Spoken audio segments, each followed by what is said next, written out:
It's October 3rd, 2025, and we are on the air. This is the budget study session number 2, Town Board of Trustees of Estes Park. And I will turn this over to Jason Damweber, Deputy Town Administrator.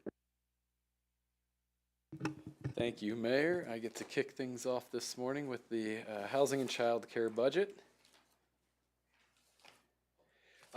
So with respect to housing and child care, we really have two different funds. One is the Workforce Housing Linkage Impact Fee, Fund 505, and the other is the Workforce Housing and Child Care Lodging Tax Fund, otherwise known as 6E.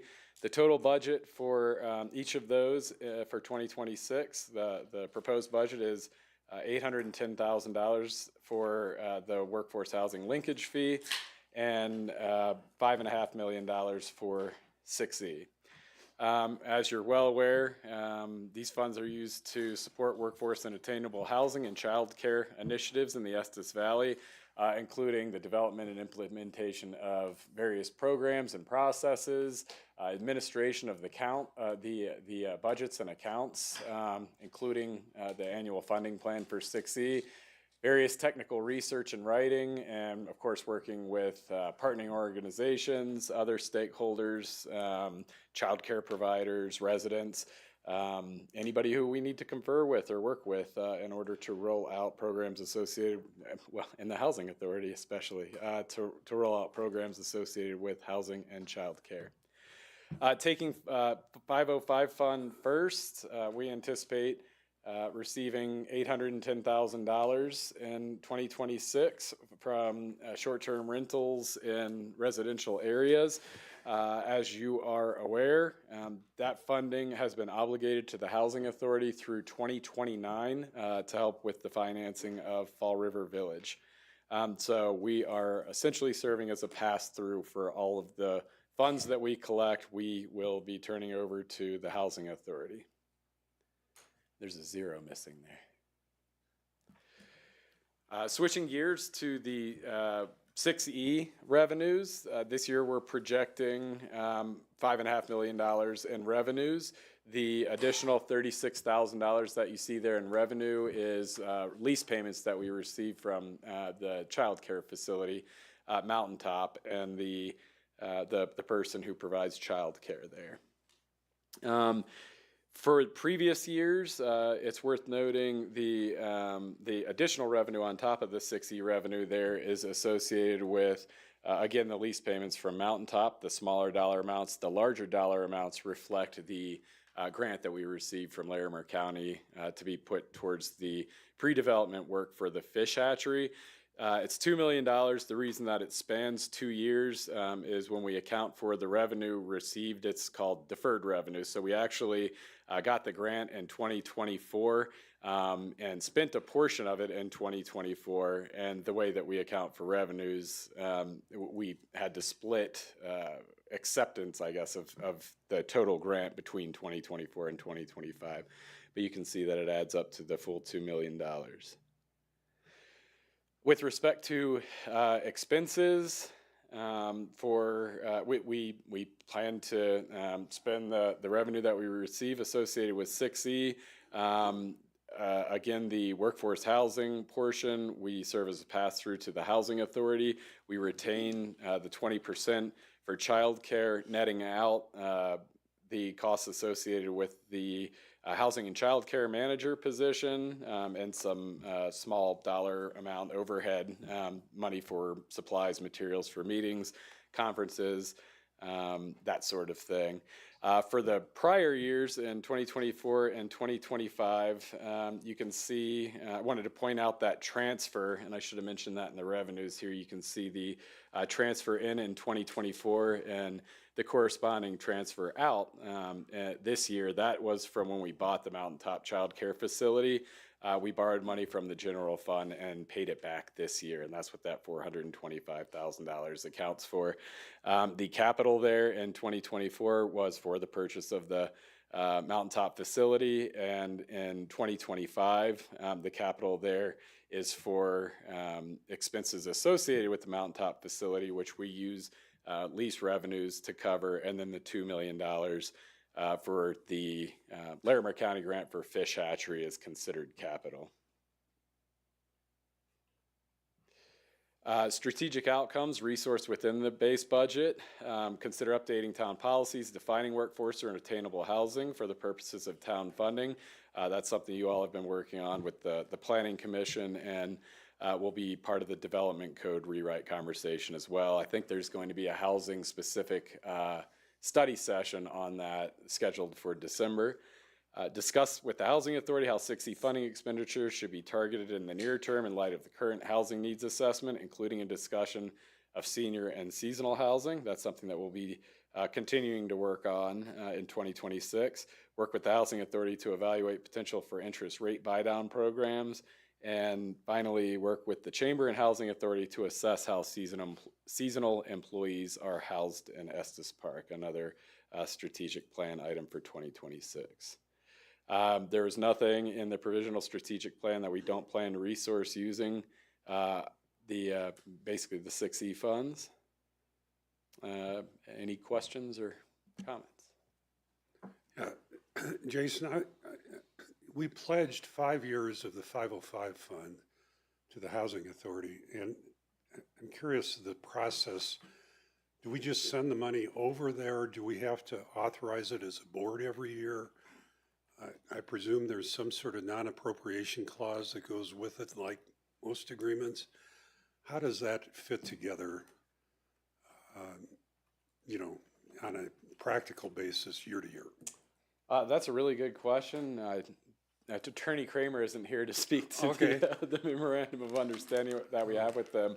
From a budgeting standpoint, we're obligated through that agreement to send that funding to them. My assumption is that on an annual basis, we either get an invoice from them that we pay, or once we accumulate the funding, we just turn it over to them.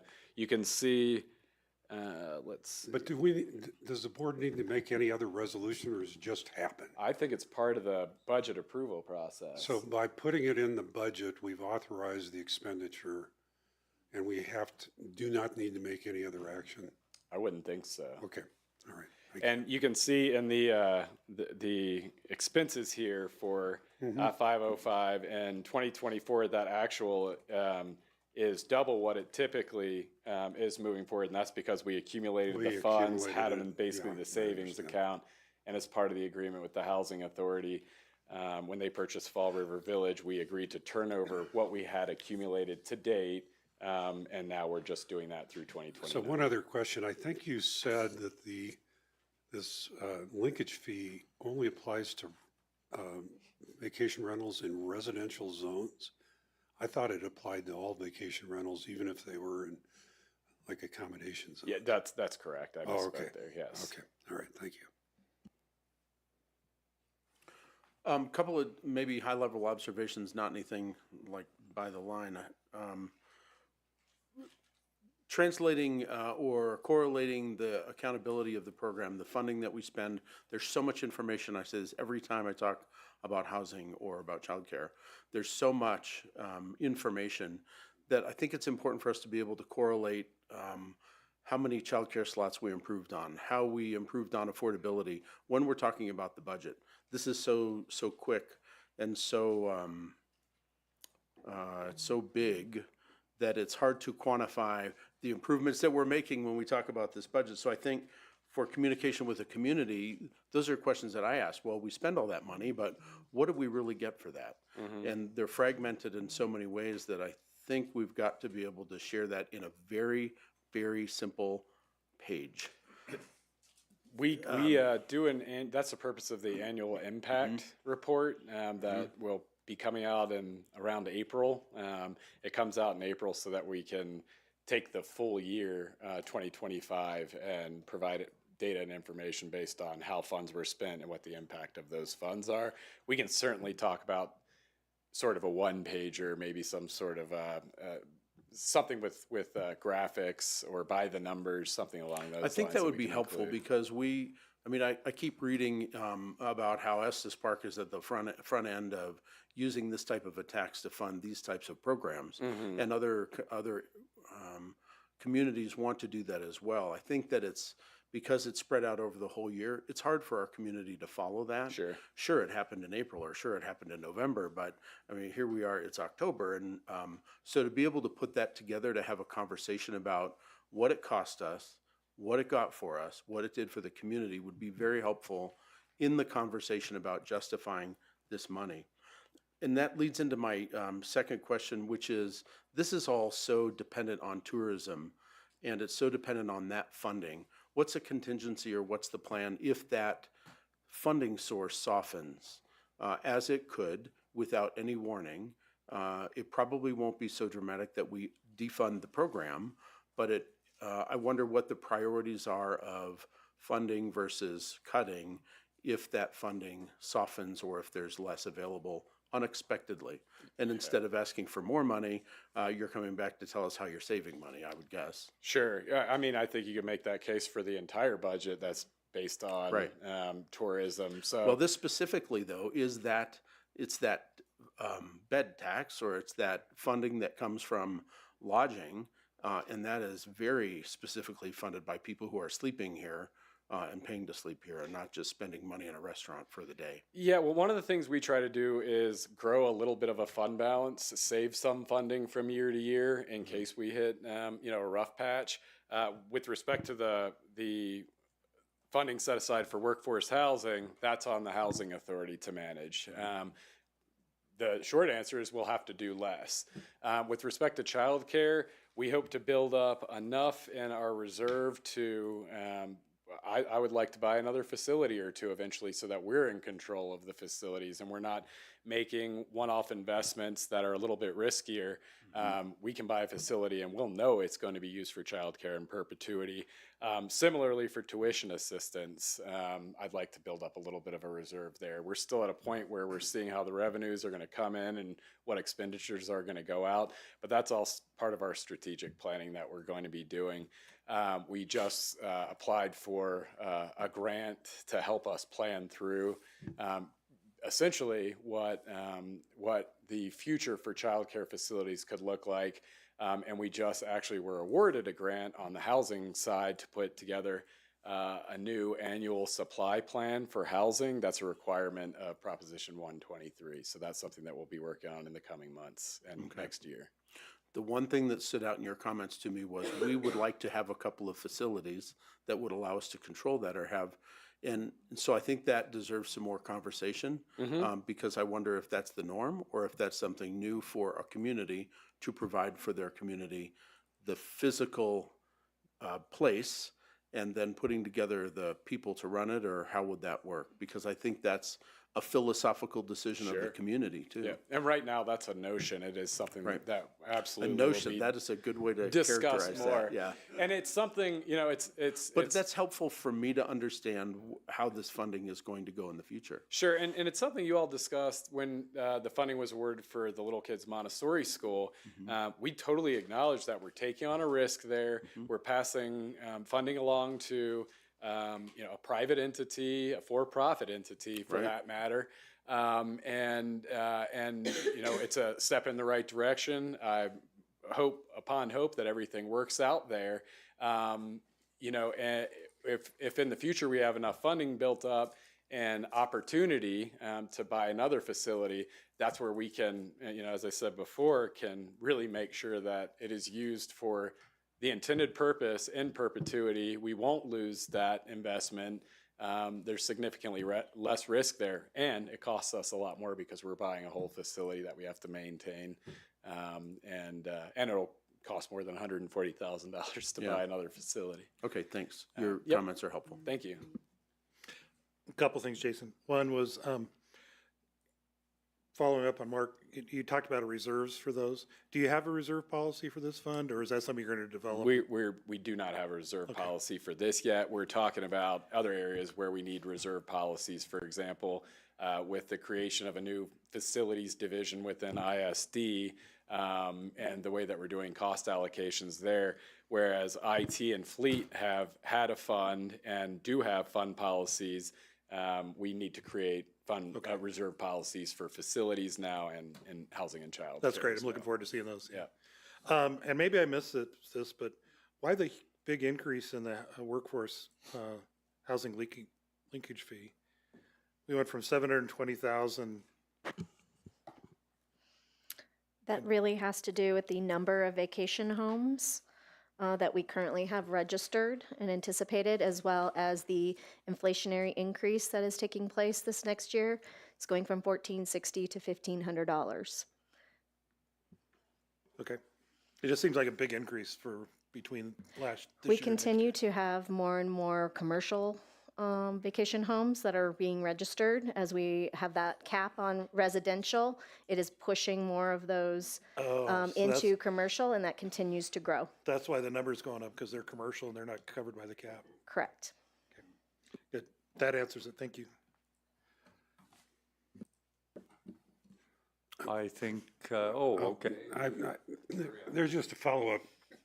You spoke about the impact report. You know, a lot of times, impact reports are just sales documents. And I think it's important that we understand the negatives that go along with the positives. And in particular, to give Fall River Village an example, I think I shared this with you and Travis, that I think we're going to lose about $400,000, I don't remember the number exactly, but of lodging tax by converting those to workforce housing.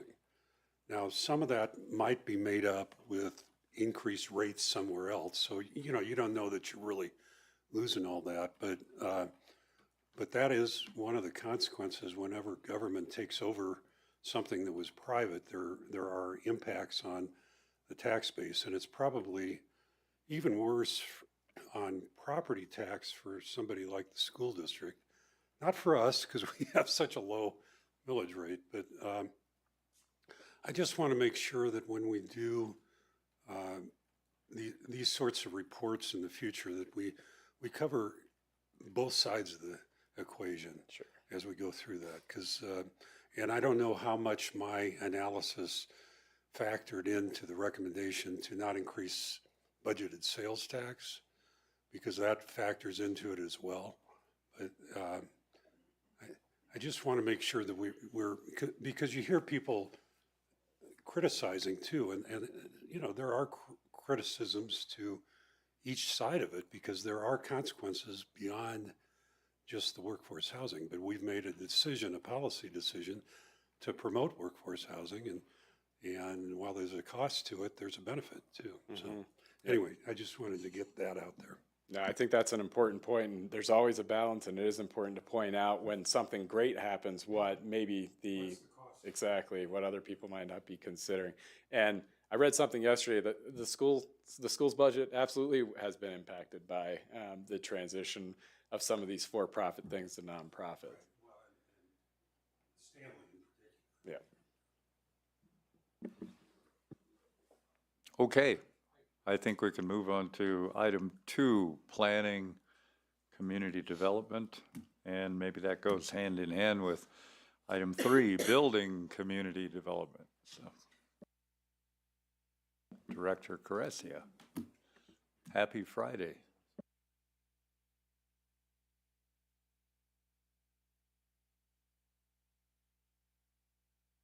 Sorry, thank you. Apologize. I do have the next 2 items for community development, planning, and building safety. So I will start with our planning division.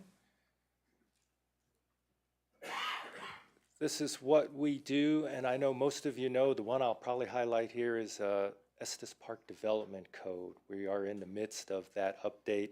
Huge effort, taking a lot of time within planning division and pretty much a lot of town staff throughout our different departments. But that's a major effort that we do here in planning, along with annexations, addressing, signage, a lot of support to our residents and stakeholders and business owners. We had no decision packages in planning. Revenue, most of our revenue, it is our planning applications, rezoning, preliminary plats, things like that. That's pretty much the revenue. We aren't a huge revenue generator, as you can see here, looking at some of our applications. In the future, a lot of our applications lately have been from our partner districts and housing authority, where a lot of times those fees are waived. So we're anticipating additional applications from those groups. So some of our application revenue will go down. So we're anticipating that for next year. Expenses, most of our expenses are on the personnel side. We have basically 5 full-time positions within the planning division. So that's pretty much the most of our expenses.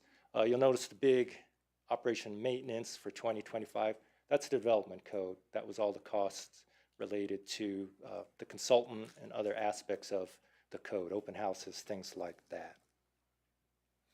Strategic outcomes, first 2 related to the development code, updates to different aspects of it, including the comprehensive update.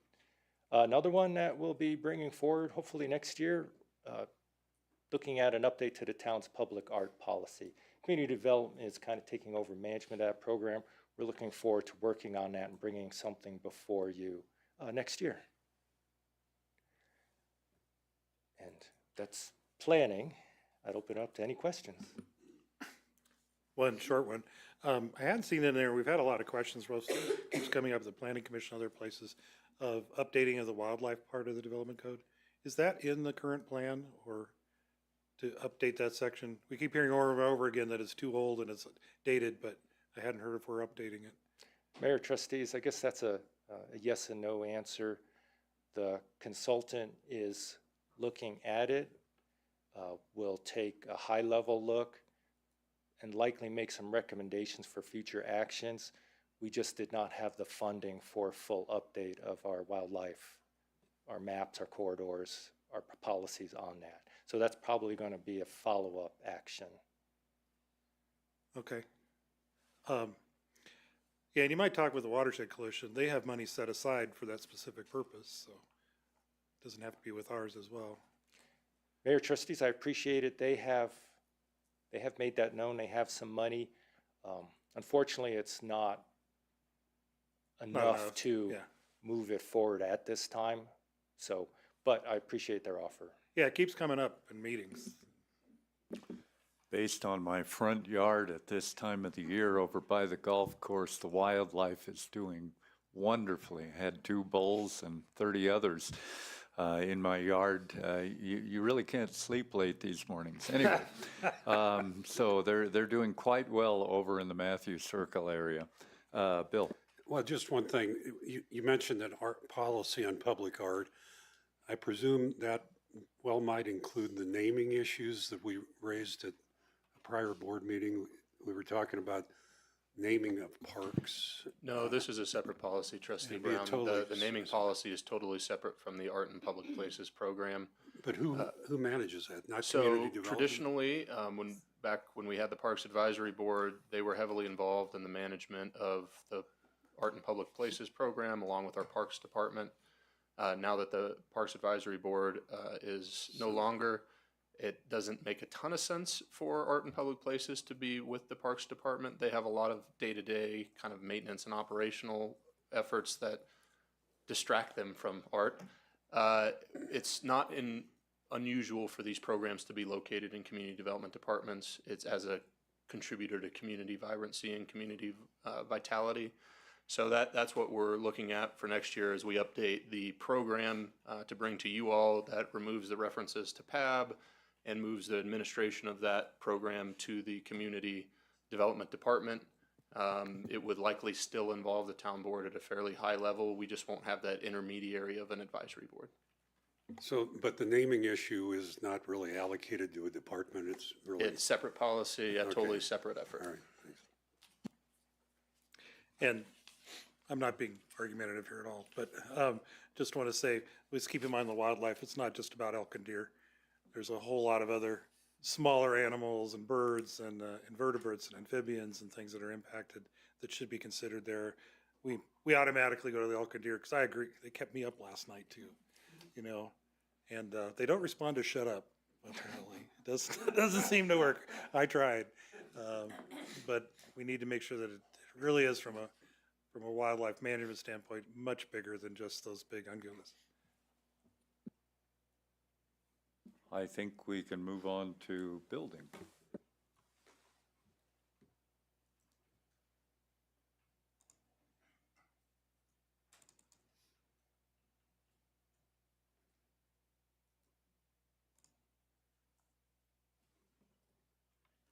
Okay, Mayor, trustees, building safety, the other division in community development. This is what we do in building, basically promote a safe building environment. That's the number one thing we like to do, protect property and life in building safety. We follow the 2021 International Building and Residential Codes. And as you know, most of our building-related services, plan review, inspection, our chief building official, they're contracted out to Safe Built. No decision packages in building. Revenue, noting in 2025, it's a little higher. We were anticipating, still are, a significant project submittal to our building safety division. So we're anticipating that, and potentially another one, if maybe not the end of this year, maybe in 2026, another significant project that would have a revenue impact on our building safety division. So we're anticipating those. Indications are pretty much in line, so we're hoping that those move forward. Director, can I ask you about the contracting services out? I think it's come up before in conversation, and this may also be a Travis question, as to the economic advantage to contracting that out versus having that in-house. What are the quality control benchmarks? What are the concerns that we would have as a community having a contractor do that versus keeping that in-house? And I'm asking you that question, but I'm also have questions behind that are, why don't we do that in-house? Why don't we have people that are employed by the town doing that, providing that service, that are trained and able to do it, versus a contractor who I would assume is providing services to other organizations or other municipalities? I just want to understand, do we look at that on a regular basis? Do we evaluate the benefit? Yeah, I can speak to this because I was here when we had an in-house building department, and I oversaw the transition to a contract building department. There's a number of advantages. The first one is consistency on costs. We have a flat contract with Safe Built, where we've actually improved that contract so the town is retaining more. We know that we're not going to have such dramatic escalation in costs. It also gives us kind of a shock absorber if we have a really big year or a really down year in development. We don't have to hire employees based on a spike. We don't have to let employees go because there's a downswing. A larger organization that's serving multiple municipalities can say, a little slow in Estes this year, we're going to pivot these people to Thornton or Denver or North Clinton. So those are the two primary advantages. From an oversight standpoint, it's very similar to our oversight we would have for an internal department. There's not a whole lot of fundamental difference between how we're overseeing the building department now and how we were overseeing the building department when it was an in-house function. There are still sometimes elements where there's an element of risk involved. You're having to make a judgment call. And when that comes up, Safe Built just wants clear communication from us that, yes, that's how we think it's appropriate to move forward from this, so that they're not on the hook for something that they may be kind of on the fence about. Is there a point that you think it would be advantageous to have it in-house? Or do you think Is there a what? Sorry. A point that you think there would be an advantage to having that provided in-house? I mean, when I think about building trends, when we look at the future, I don't know that it's going to exponentially Yeah, explode. and I'll lead with this. I don't believe so, because the other thing that I forgot to mention is that having the Safe Built contract also allows us to buy into a fully built, fully vetted electronic system for review. We have gone from a system that was almost entirely paper-based, where if a folder got misplaced or it was placed in the wrong stack, you could lose 4 or 5 days in plan review, to a process that's completely electronic. You can see, and indeed I do see, how often we're meeting the deadlines that we've set, and frankly, we only miss it once or twice a month. And when we miss it, it's only by a couple of days.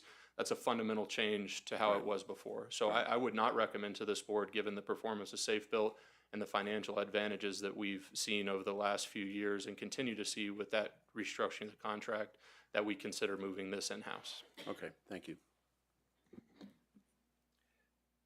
I assume the big one you're talking about is the film center?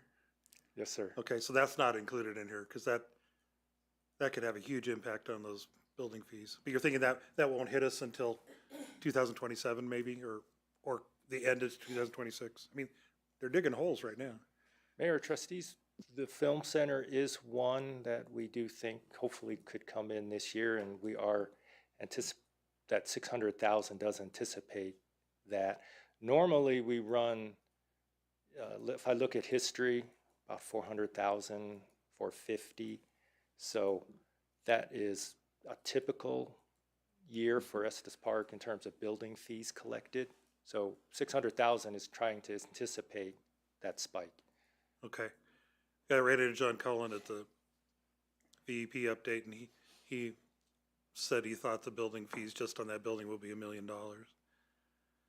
But I take that with a grain of salt, but that's a lot. And that's another good thing with Safe Built. If we have a huge project like that, they can gear up and handle that, which might have overwhelmed us. I heard the same thing and I had the same impression. I don't know if these are spread out over a number of years, though. They may be not all in 1 year for is there just a fee for something like the film center at the front end and that's it? Or are there fees that accumulate over time? Mayor, trustees, I mean, since we're talking about the film center, we did some rough calculations just based off what we have seen, common information, maybe a $40 to $50 million investment. Based on that, you have plan review fees, maybe $270,000, $250,000 Okay. coming to the town.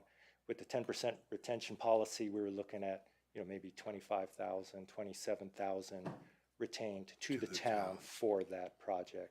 So our numbers, hopefully we're trying to anticipate that, and like the town administrator said, we do have that now 90-10 split where 10% is now retained by the town. So this is our net revenue then? I'm a little confused. It's the revenue, that's the total revenue, and most of that goes to Safe Built? Yes, sir. Okay.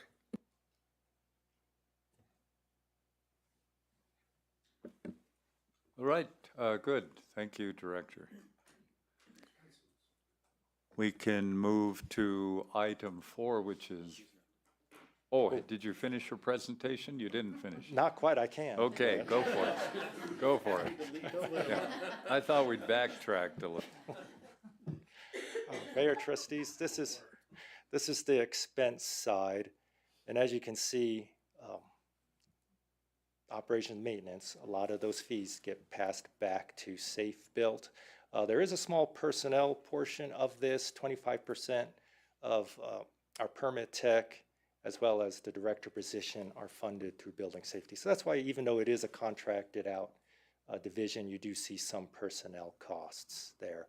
And we're anticipating, again, 26, that expenditure out, a little smaller because we're retaining 10%. So we're looking forward to a little retention there and keeping some of that.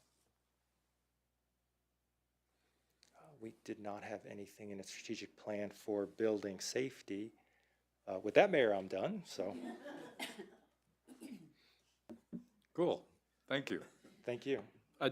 I just wanted to make a brief comment in response to Trustee Lancaster's last question about the revenue that we bring in and what goes back to Safe Built. Historically, it has all gone back to Safe Built, but you've heard references to a more favorable contract that we were able to negotiate. And so not all of it will be going back to Safe Built. We'll be retaining 10% of the revenue that we take in moving forward under the new contract.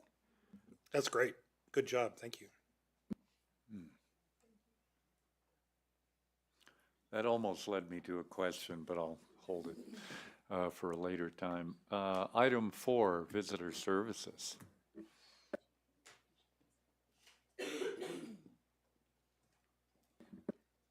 Good morning. Mayor, Hello. Trustees. Put my glasses on here. Oh.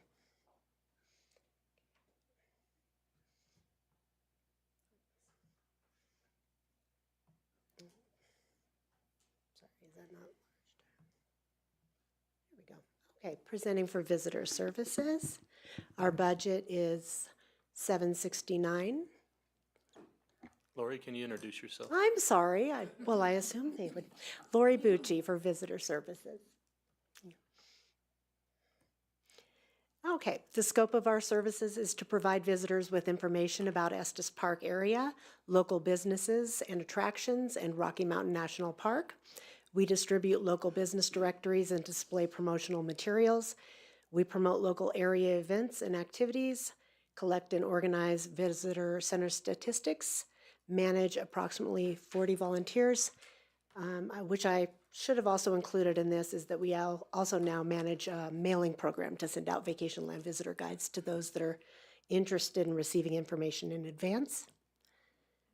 Strategic plan resource, we have carpet replacement this year and public restroom door replacement. Revenue, should I clarify what's being held by Conservancy? Is that what? So this is revenue, as you all are probably recollect, we have an agreement with the Conservancy to be in the visitor center. They do sell some limited merchandise in the visitor center. And our agreement with the Conservancy is that they will contribute that money for investments in the visitor center. So what you see there is a projected contribution from the Conservancy to the visitor center. If it doesn't happen, that would carry over into future years. They track and retain the money. It accrues to the town and is sent to the town once there's a project that it's being spent on. Thank you. Okay. So we don't really have a baseline for what to project for 2026, but we did in 2024, we have an award from the Conservancy in over $80,000, and we're waiting to identify a project for that. Expenses. Can I ask sorry. a question? So there are there's $30,000 worth of projects for the visitor center, and there is money that we're waiting to identify a need for those funds. What type of projects do you anticipate those funds would be used for? So according to our MOU, we're looking to identify a wilderness safety or wildlife education project, which we've engaged. Interpretive projects, Interpretive not for projects, facility correct. projects. Yes. Gotcha, okay. You'll probably recall in this year's strategic plan is an objective to work with the Conservancy on an installation or a project that meets that education, exploring those options so that we can make an investment, hopefully in the upcoming year. Okay, and is that a percentage of sales? Is that what is that, where does this number come from? Where does their contribution come from? I believe it's a percentage of sales. I'll pull up the contract and follow up. I may be able to answer that. A minimum of 5% of gross is withheld, but I think they were overly generous this last year and went above that. And they also collect sales tax? Yes. Okay. I believe, yes, yeah, right. Any other questions? Okay. Our expenses for this year, $769. Strategic outcomes, there are none resourced within the base budget. Not resourced was improving the visitor center restrooms with wrapping with local artwork. I will note, this is one of the few items included in your provisional strategic plan that we are not recommending to fund. So unless the board would like to fund this, the process would be the final strategic plan would redline out this objective because we have not funded it. So if the board would like to fund this objective, staff will need to know to work it into our budget. The reason that we have not recommended including it was the cost. It was about, our estimate was about $50,000 to wrap those restroom stalls, which struck us as pretty high. I should say struck me as pretty high. I agree. Can you, in a nutshell, outline the process that we have two budget sessions people actually are watching the sessions and participating by observing and giving commentary from my experience. So can you, in a nutshell, say what this process is? We have presentations that are pretty brief, pretty quick, that give the high-level perspective of what each department is doing. We have the opportunity to ask questions as trustees and give input on the presentations. Can you outline how this process goes so someone could understand it if they just tuned in right now? Absolutely. So there are, and we will reiterate this at the end of the presentation as well, so people are aware of the opportunities for engagement. And we can wait if you want to do that. Yeah, no, it's fine. I think it's okay. good to have it now as well. Well, you just mentioned redlining something that won't appear unless we ask it to appear, Yep. so So there are 4 public meetings on the budget, at least 4. The board can choose to add more if you need more time to deliberate. There are 2 budget study sessions. We're in the second of those now. These are really times for the board to ask questions, to process, to make recommendations, to seek changes within the budget prior to the budget going to the first public hearing, which will take place on October 28th. So the first public budget, we shifted that. The first public budget hearing will take place on October 28th. That's a town board meeting, full, open for public comment, open for suggestions. And then we typically would come back at the next board meeting on November 12th to ask for action. If the board has more changes, if the public has questions, and it results in budget changes, there may be a slip in the second meeting because it takes us time to flush those budget changes through. So there's essentially the board has an opportunity now, and the public through emails to the board, to affect changes in the budget. There's an opportunity after the first budget hearing, prior to the second budget hearing. When we bring you the second budget hearing, our hope is that it will be considered for adoption. Because if at that point it changes further, then we start pushing up against those statutory deadlines to submit our certified mill levy to the county. okay. And I just want to call out that all of the information we are seeing today, in addition to other line-by-line information, is all available online through the town board Yep. links to the study sessions, and it is a plethora of information if anyone is interested. I have received feedback. I think people are paying attention, but now is the time to give input to the board or to the town on budget issues. Thank you for letting me just do that PSA real quick here in your time. Okay. Go ahead. This is the vociferous side of the board, I guess, this morning. 2 questions, and one I think I know the answer to, but just for people who are listening. Does Visit Us Park help with any of the costs of Visitor Center? Oh, of course, yes. They help us with special event displays, which was on our strategic items. So they've given us $15,000 this year to create displays for special signature events for town. I'm sure they help in many ways with promotion of events and, but financially, yes, we have Okay, 15,000. Thank you. And then secondly, you said you're starting to mail out the visitor's guide. I know you Yes. didn't do that before. Right? And it seems to be going well. In fact, I don't think we've even talked about this. The visitor center's been through, had a 42% increase in the number of visitor guides that you've gone through this year to date, which is huge. I don't know how much that's from mailing, but do you have the funds to do the mailing, and is there quite a demand? Do you have the demand for people asking for that, or is it just visitors coming in and grabbing them? I think a little of both, to be honest with you. This is the first time we've had statistics on how many people are actually asking to receive materials in advance. I think by the end of the year, we'll probably have mailed out about 500. They're about $6 on average each to mail out, depending on zip code. I would say, I don't think it's the complete reason for the increase in vacation land, but there are a lot of new visitors this year, not a lot of first-time visitors. And so I just think they're really popular. We use them differently now. They have great maps, and so I think at the counter we pass them out a lot more than we had in the past. But I do think the mailing program contributes to that. That's great. I mean, Yeah, I was surprised yeah, when I it's saw 42% is huge.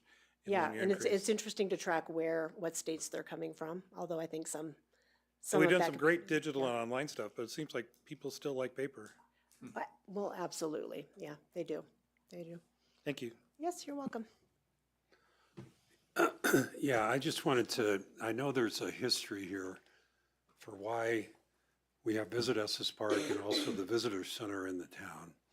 And I wonder, just for the benefit of everybody, could you explain, maybe you know the history better, I'm not sure, as to how we got to this position and whether that is an appropriate division of providing these services to our visitors? I'll take the risk of giving a high-level background on the long story of the separation of what was the CVB Right. into Visit Estes Park and the town. So they used to be one and the same. There was a CVB under the town. Trustee Lancaster has this background as well as I'm sure those of you that have been in town for quite a while. At a point that the LMD was created, the CVB for the town side divided. There was a split where a portion of the function went into Visit Estes Park for marketing, and the town retained visitor services and the visitor center. It was intentional at that time, and I believe continues to be intentional based on conversations we've had in the last 3 or 4 years, that the town wants to retain a presence in the visitation business. We want to have a direct contact with our visitor stakeholders, and the visitor center is how we accomplish that. From a funding standpoint, the town remains committed to funding the visitor center. Visitor centers are one of the few things that local marketing districts can invest in capital. So that's the distinction that sometimes confuses people. In some areas, the local marketing district owns the visitor center, runs the visitor center. In Estes Park, we have this division, and it's really rooted in that historical division back, I think, in the early 2000s. And I would welcome anybody who has more detail about that than I do, as I'm sure there are folks on the board to correct any misstatements I've made, but I believe that's kind of the long and the short of it. Just to quickly, can you, in reference to the wrapping of the bathroom doors stalls, are they in need of repair, replacement, or was it just an aesthetic thing that was requested? Well, sure, maybe Paul can speak on this as well. We met with the Greeley Arts District. They've done a similar project in Greeley and saw a decrease in graffiti. It's also it's very beautiful what they've done there, bringing the arts in through their Performing Arts Center. So we wanted to do something similar to that and maybe just bring in some beautification to the stalls. I don't think they're in disrepair. I mean, it's certainly a lot of upkeep. We do see graffiti from time to time, so we think that discourages it, but also just to support the local arts is what the idea was in the project. Okay, thank you. You're welcome. Lori, are you covering events also, or is that Rob? Well, that will be Rob. Okay. Better be Rob. There you go. Well, thanks very much. Thank you. Thank you very much.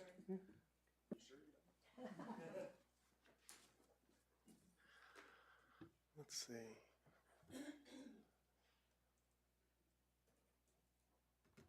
Okay.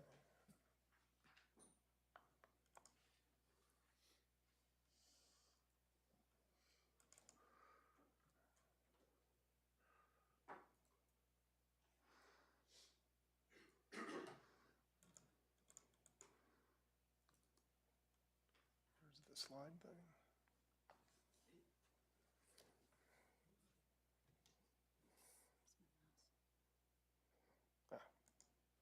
Should have brought my glasses. All right. Good morning, I should say. I'm going to be covering events. Our total budget is around close to $3.5 million. Our scope of services, we market and sell the town event venues.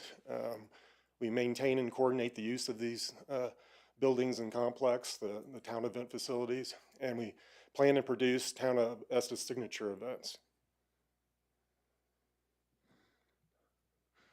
Our strategic plan resource, there's an 8-foot snowplow that we can attach to one of our trucks, 16-foot gooseneck dump trailer, which would be a great help as far as when we're cleaning stalls, taking equipment around, like to Bond Park, and that's why we need the ramps to take that equipment.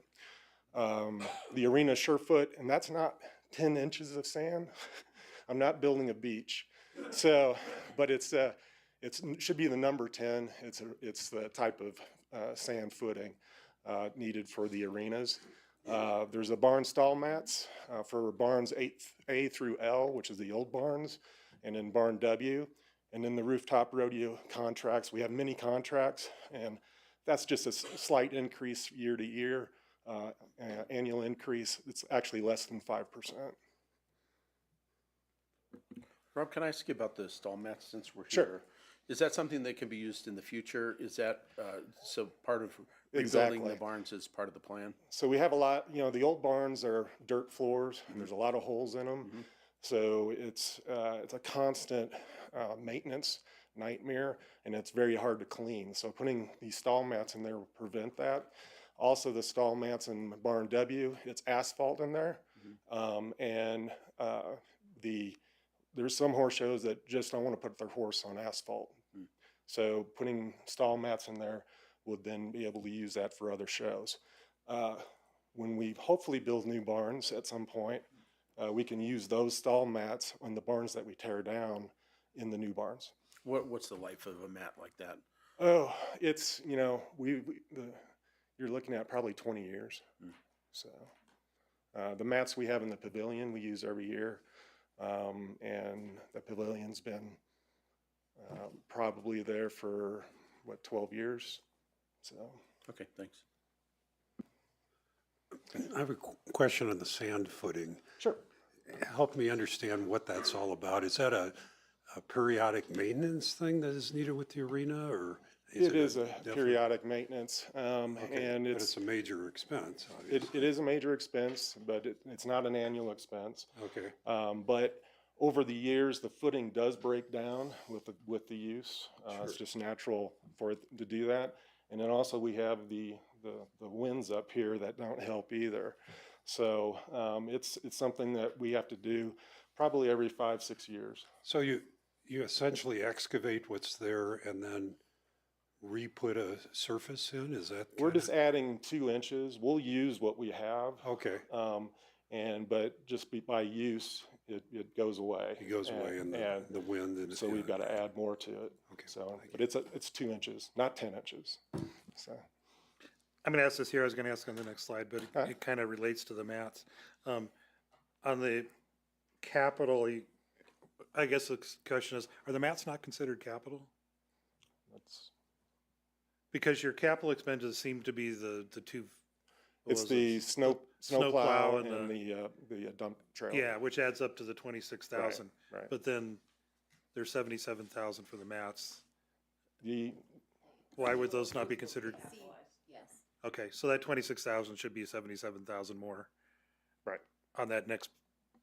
It really depends on how the capitalization rules. Like there are some things that we will capitalize, like a truck. I don't know why we've chosen not to capitalize the stall mats, but typically when you're making improvements to buildings, there's a specific threshold for whether you Right. capitalize that building improvement or not. And I'm not sure if the mats would qualify as something you could capitalize. Again, think of it on the global scale. You're trying to reflect an accurate financial position for the town. Does the addition of the mats into the stall barns, does that create an improved building? Well, and when you talk about how long they last, it seems like they meet that capital. And that was just my question, why they aren't. It's a good question. Why aren't they I'd defer to capitalized? Finance It Director seems- Zimmerman on whether or not we I would guess that's consider more of an those accounting capital. question than. And it probably will make that distinction, obviously. When you're replacing carpet, obviously that doesn't extend the life. It's a replacement. It wouldn't be capitalized. So probably when we were putting this together, it was thought that it was a true replacement. We had already purchased them previously and those were capitalized. But with Rob's distinction that this was a 20-year life, we'll probably reclassify this. As capital. Mhm. I never thought about it. It was kind of carpeting for horses is what we're, It is. okay, thanks. All right, revenue. We're projecting or proposing revenue of about $950,000 for next year. And of course, our revenues are generated through admissions, or rodeo admissions, other type of event admissions, sponsorships, retail that we sell, horse shows, the building rentals, those types of things. Expenses, our personnel expenses, we're not adding any personnel, so that's just a general increase in personnel. As far as the O&M, we were looking at about a $249,000 increase in O&M, but our facility allocation increase was $301,000 because of our square feet. So basically, we did trim our O&M from last year, but it's the allocation that's driven it up.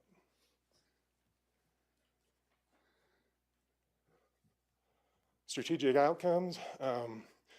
We want to develop and implement an emergency and safety training program for the team. We want to complete an infrastructure improvements to the O'Connor Pavilion, including emergency communication capabilities, and improve our horse stalls with the horse mats. And that's events. I've got a question. This is probably something you wouldn't know off the top of your head, but you know, your particular area is one that, you know, it's very commonplace for a community to essentially supplement your revenue because your expenses are much higher than your revenue, and Sure. naturally so. But I'm curious as to the ratio in other communities and how that, you know, the ratio of revenues to expenses compares in other communities, and how do we, you know, fit in with that ratio? Right. Don't think I'm going to be able to answer that I didn't fully think you would. today, but I will talk about that, you know, the economic impact that Oh, yeah. these events provide. I get it. Alone, just the rodeo, for instance, is about $1.6 million in direct spending into the community. Wool Market is another $1 million. So when you start to add up all these shows, just not the town events, but also ski joring and other events that Right. come to town, we're talking about millions of dollars coming in the community, and that's what these events are about. So, And you don't account for sales taxes even on your Right. own sales exactly. in there. Yeah, I think it would be helpful for the community to understand kind of the cumulative effect Sure. that you're talking about. A lot of times, the facility, the events facility in towns get built, and it's really not a moneymaker. It's not there to make money, but just to provide a service. I've noticed increased events at the event center, which is awesome. Can you just speak briefly about, are those continuing to increase, about what percentage and things like that? Sure. And I'm actually going to be putting together a report coming out, and hopefully real soon, that's going to show some of that also. But you know, we've kind of hit a niche too, as far as being able to use our facilities for things like dog shows and gymnastics and some other type of sporting events. And through actually advertising with the American Kennel Association, we're getting national shows, regional shows coming up here to use the facilities. Dog shows are great because you set it up once and it's pretty much it, where a horse show is constant grooming the arenas and horse stalls and different things. So it's a good moneymaker for us, but it's also great for the town because they usually come up here for a week or a very long weekend, 5 days, usually about the minimum. So those are the types of shows that we've been really honing in on, and those that some type of religious type conventions and those types of things where they actually come in and they spend a week, but they're staying in the hotels, they're eating in the restaurants and shopping downtown. So that's kind of what we're looking at, and we can see that increase happening each year. Yeah. Can you go back for a second to that list of the town events? Back 4 or 5 slides. Yeah. So obviously those ones town events. Right. We basically pay everything unless there's any subcontracting or whatever. Correct. For all of those different private events, whether they're dog shows or religious gatherings or whatever the case may be, for the great majority of those, they pay a fee then for use of our facilities. Correct. Do we provide in-kind services to any or the majority of those events? In kind, basically, if they're renting a facility, there's certain things that may come with that facility, but there's also add-ons too. So if they wanted to add, they need electricity drops or they need pipe and drape, those are all additional costs. They pay for all those. Exactly. I think it was only the Scottish Fest that we still historically give in-kind facilities and support services to. Correct. So how many non-town events? Well, we'll see the big report at some other Sure, time, sure. so we'll look at that time. Yeah, we touch about close to 200 events. 200, And that's including from the O'Connor Pavilion rentals, right? that could be a wedding or whatever Yeah. it may be, to the bigger events downtown and out at the events complex. 200, okay. Well, thanks. Any other? Yeah. Is there a sense off the top of your head what the attendance is? If you looked at all of those, and I'm gonna go back like 5 minutes when you were talking about how you are marketing towards specific events that I hope from a business owner's perspective, you are looking at what events are good moneymakers and which may be losers, which may not be losers in the big picture for the community. I would say there's to be a balance, but I'm pleased to hear you say that's the approach that you're taking and finding events that'll be supportive of our tax-funded resources in town. So that report is very interesting to me, and the numbers like how many people attend these events over the year, 200 events seems like a lot of events. Right. And it would be a benefit to me, not just to take the weekly report that we get on what's going on this week. I can't keep track of that. But if there was a way to look at that on an annual basis, that would probably help it be much easier to spend money on events than to look at it every week and try to figure out what that scope is. Because when you talk about it here, it feels like it's a much bigger impact than we realize. Sure. And that report will have attendance in there too. It'll have a recap of the bigger shows that we had during the year, and some of the economic impact that we've actually surveyed for some of our events. So it's going to have all of that information, and I think it's going to be useful to kind of show the picture of what events does each year. Okay. It'll make it easier to spend $8,000 on a snowplow. There we go. It's funny to me that we're talking in such big numbers here, and then we have to approve your snowplow in the budget. There are other things that I have my eye on that are more expensive, and we're talking about a snowplow. right. Okay. Snowplow's Thank you. important. Yeah. I get it. I get it. The gooseneck trailer is very important too.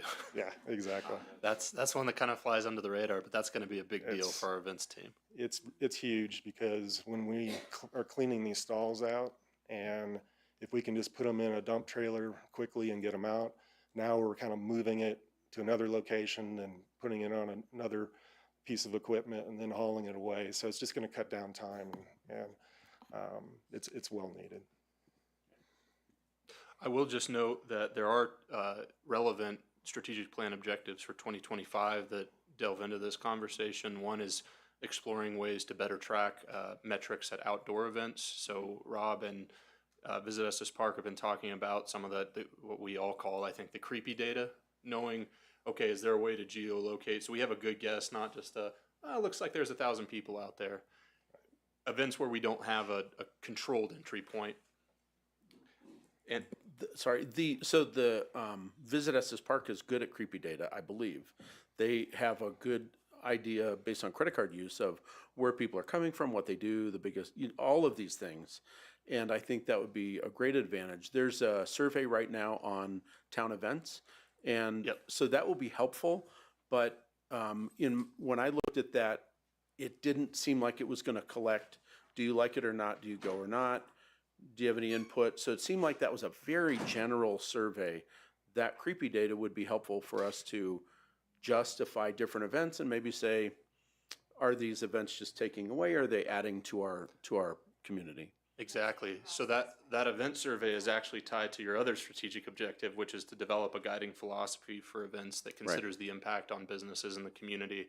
So Rob and his team are working with management analyst Simpson on bringing that to you by the end of the year. There's a November 25th study session so that we can get a sense of, well, here's how the community and the business community feel about these events and whether they're pro or con, but it does not give us that detailed information that we are looking for those outdoor events. Okay, looking forward to that.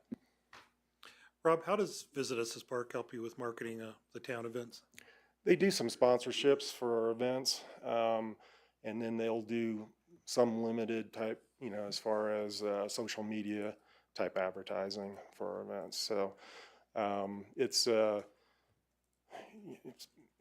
I would say they're a sponsor of every one of our town-produced events, so we look to them as getting the word out is through their social media methods. Is it at the same level that they market their own events? I don't think so. Can you put a dollar? I heard 15,000 maybe in sponsorship at the visitor center. Can you put a dollar value on what Visit Estes Park contributes to town events? I would say it's probably about, I'd have to go back and look, but it's. Oh, I'm sorry. And I think that's not really a question that we would make Rob answer. I think that's a Visit Estes Park question. I'm happy to get that information for you all and what they're evaluating for the 2026 budget to be different than what I think what we're talking about here. So I'm happy to provide that. I appreciate I can get the exact facts somewhere else, and I could probably look it up while I'm sitting here. But I want to get a sense of how supported the events department for the town feels by Visit Estes Park. And Frank asked the question, are they supportive? I wonder can you quantify how supportive they are off the top of your head? And you don't have to commit to a number. Right. But it all sounds like we can do better maybe of getting support from Visit Estes Park for town events. I think that's a goal moving forward for Okay. sure. That's good. Yeah, I mean, it's. PC answer. Exactly. It's a goal. It's a goal. Okay. And because I think, we have a good partnership. Yeah. We meet, Yeah. once a month, we talk about our events. I think we always think maybe there can be more. Okay. And that's what we'd like to, further discussions about. Good. Yeah, that's a broad topic, and we obviously have a lot of debate in town over whether Visit Estes provides sufficient support to keep our core events, our summer events, our town events, and that will continue, I think, to be a debate and a question. And I highly encourage that we continue to move toward that goal. I have the sense that there is a pretty fair amount of support that they do online relating to our core town summer events. And yet, if it can be more, and if we're striving for it to be more, that should happen.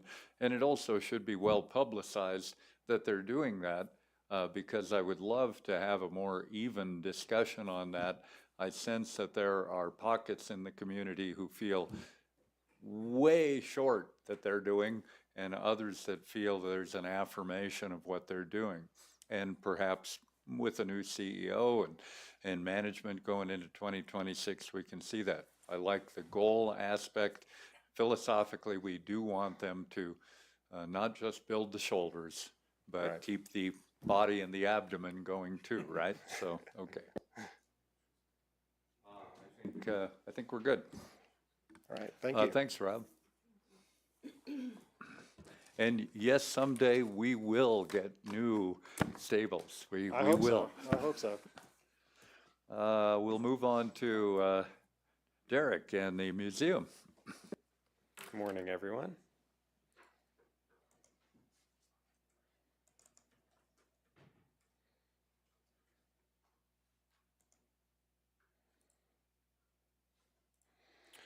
So I'll be presenting on the museum. Please ask any questions you have throughout the presentation. Our total budget is just under $745,000. Our scopes of services include collections management, and that's roughly 35,000 artifacts and research assistants, permanent and temporary exhibits and interpretation that we do throughout the year, education programs for the public, tours and website management. Also, I can't stress with the website management, we keep expanding that every year for online resources. We have limited resources. So when we get into that research assistance, we try to make it as much of our resources available to the public as possible. So that's where our online database is, where we're hosting all of our oral history interviews that we're adding to every year, and then also where we have our digitized local newspapers. We have about 20 volunteers. That includes gallery hosts, docents for the hydro plant, downtown tours, and our Birch Ruins tours, and then volunteers in collections, and also our nonprofit board, which is the Museum Friends and Foundation. And then keep in mind too, museum also includes not just our main museum and our 2 historic structures on our property, but also the museum annex next door where we store all of our artifacts, the historic Fall River Hydro Plant, and the Birch Ruins and the Birch Cabin. We have nothing for the strategic plan on that slide. And then our revenue here. I think the biggest thing to point out is we have been given the opportunity here in the past couple of years where we have received some legacy gifts, and that's why you can see those donation brackets are so large. It's also including the Friends of the Museum stepping up and helping out with offsetting 2 contracted positions that we have. They help that get that started, and we are now in the 2nd year of those contracts, and then they're also going to be stepping in next year to help out with some of those contracts as well. Their operating that they give every year, that's in that gray, I guess the gray part of each column. That's been very consistent over the years, and we really rely on them to provide for all of the funding that we need that really make us the museum. So they provide for all of our collections, care, and special projects. They provide all the funding we need for exhibits, and then they provide all the funding we need to keep all of our programming free as well. Any questions with that slide?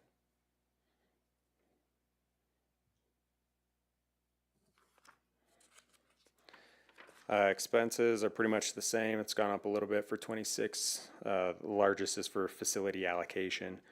That's something we're excited about, keeping in mind that we have at least 7 historic structures that we're in charge of. I think people have the misconception that because it's old, you don't have to put money into it. You should think the exact opposite. You need twice as much money to put into it so that it doesn't just completely fall My doctor apart. would argue with that. Yeah, it takes a lot, that's for sure. Yeah, any questions with that? Oh, I should mention too, we're doing stuff, we have been for years now. We're going to continue into 26, working on the annex facility next door, doing upgrades to that facility and really making it to the museum professional quality. All of that is recognized under facilities and not necessarily captured in here as capital expenses. Because they are helping with that so much. And so we are just breaking ground now for the addition that the town is paying for, and that should be done by the end of this calendar year. And then we're still going to be doing a couple more upgrades to the facility as a whole into 26 with the Friends funding. So we're still excited about that and just keep plugging away at all those projects. So that's an important thing to note. Any questions there? Because I don't have anything for the next 2 slides. So we can just, yeah. Well, you win the prize for no questions, the first one to get to that point. I don't know how to take that, if that's a good thing or a bad thing. Take it positive. Yeah. Thanks, Derek. Well, thank you very much. Appreciate it and appreciate the support. We'll move on to parks.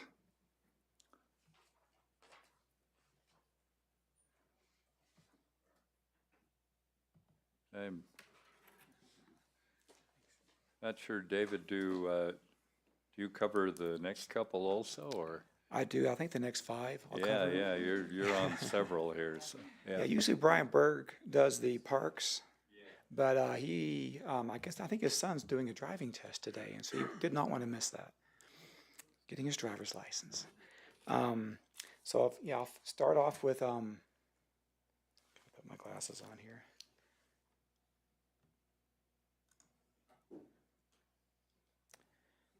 right, so the total budget for Public Works Parks is about 1.7 million. And the scope of services, they maintain, renovate, develop, they manage all of our town-owned parklands, open spaces and conservation easements. They care for the landscaping of town-owned facilities, all the flowers downtown. They manage and implement noxious weed programs for removal of noxious weeds. And they do snow removal on all the town sidewalks and trails, and they support Mrs. Walsh's Garden Committee. We don't have any strategic plan resourced decision packages for parks. For revenue, it's been pretty consistent over the years. The $35,000 is typically from the Mrs. Walsh's Garden Trust that we get every year. And then for expenses, we have some changes on operations and maintenance. You'll notice there's a bit of a decrease. Some of that is from the facility allocation changes. We're actually getting a reduction in facility allocation. Also in 2024, there were additional expenses, one-time expenses that we concentrate on the concrete planters across from the library and fixing up a lot of the trails and sidewalk, doing a lot of repairs to tripping hazards and things like that. We're kind of getting it, to the point where our trails are in somewhat better shape, but they still need some continuing maintenance. And the salaries, the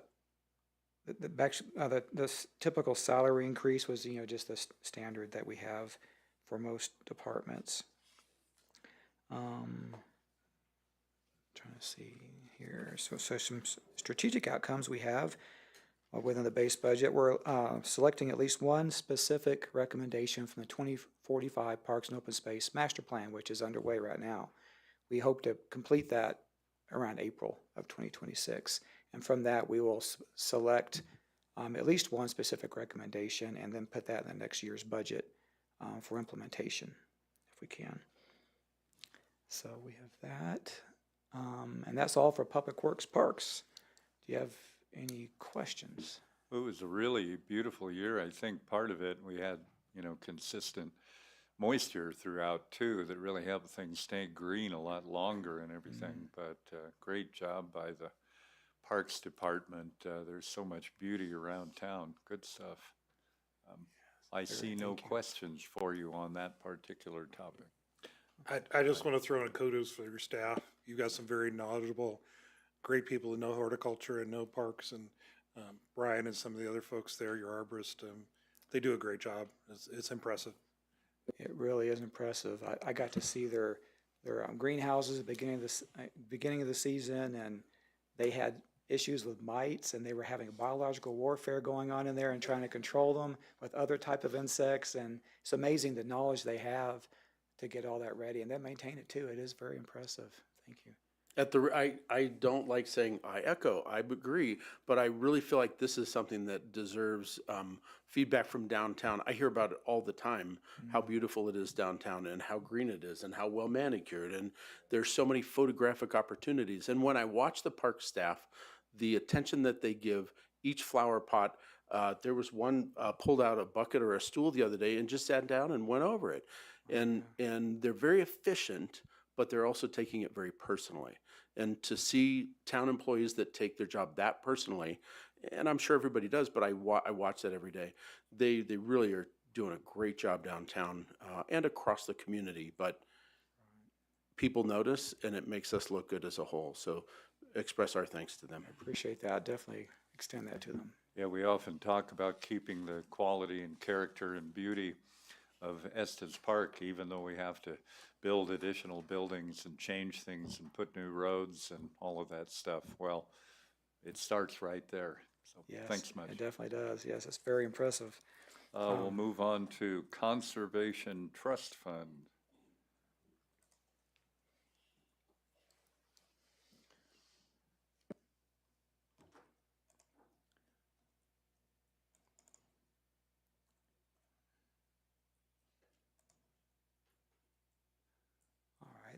Conservation Trust Fund, 211. It's a pretty small budget, about 10,000. Scope of services basically is managed by Public Works Park Division. This is we collect revenue from the account for the town's share of the state lottery proceeds. And then those funds are to be dedicated to acquisition, construction, and maintenance of parks and open space. We don't have any decision packages for that. For revenue, it's been pretty consistent on revenue. We get about $41,000 a year from that. We typically don't spend all that. We kind of like to put that in a balance for future acquisitions if possible. For expenses, in 2025 we had a bit of a jump on some expenses. We did a lot of park improvements, one-time tree planting, maintenance of those improvements and things like that. We don't anticipate needing those again in the next year. We have a consistent $10,000 a year for noxious weeds, for treatment of noxious weeds. We have a contract for that, so that's a pretty consistent cost every year. And I don't have any strategic outcomes, and that's it for the Conservation Trust. Any questions or? Well, I think you can step forward to number 9, Open Space Fund.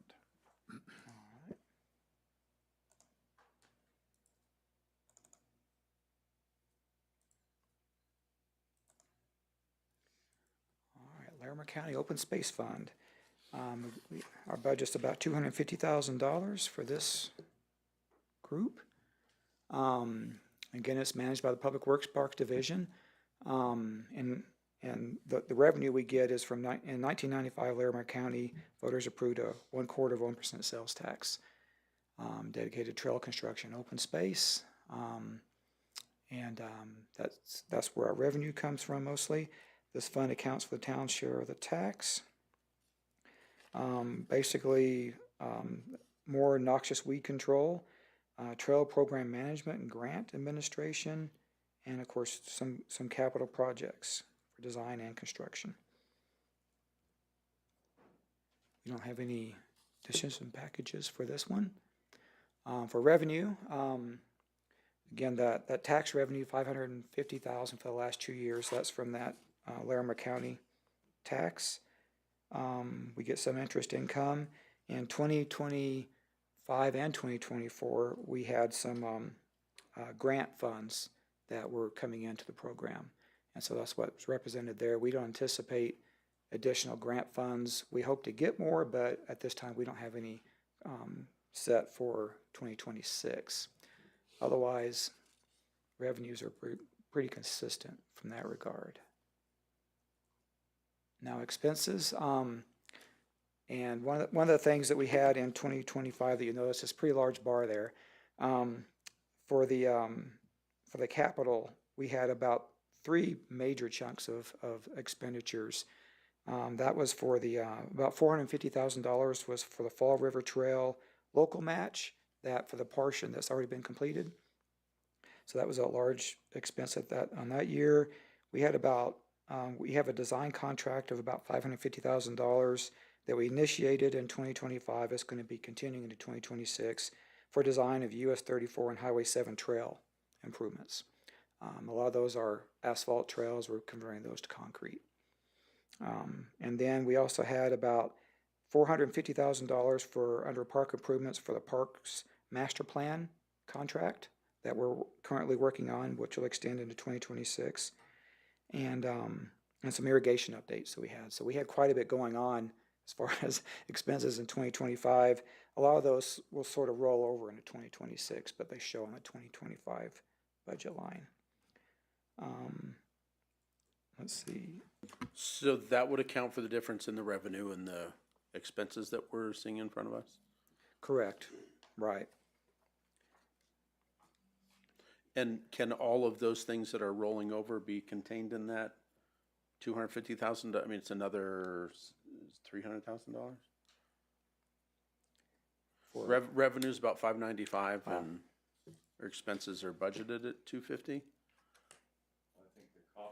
The cost is borne by 2025 is, Right.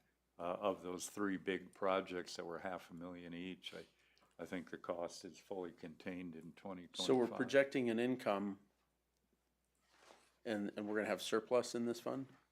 Oh, Is we're that projecting accurate, or income of am I misreading that? $550,000, yeah. That would roll into balance funds if we don't spend it. So those revenues coming in, we don't spend them all every year. We create a fund balance.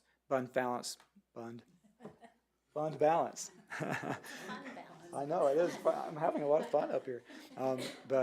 Yeah, so it's kind of, for some years we will spend more and others we won't, and so that goes into our fund balance for anticipated future capital And projects. is it still allocated to things that the open space tax would normally pay for, or? Correct, So it's yeah, we're restricted to restricted those to that. uses and, okay.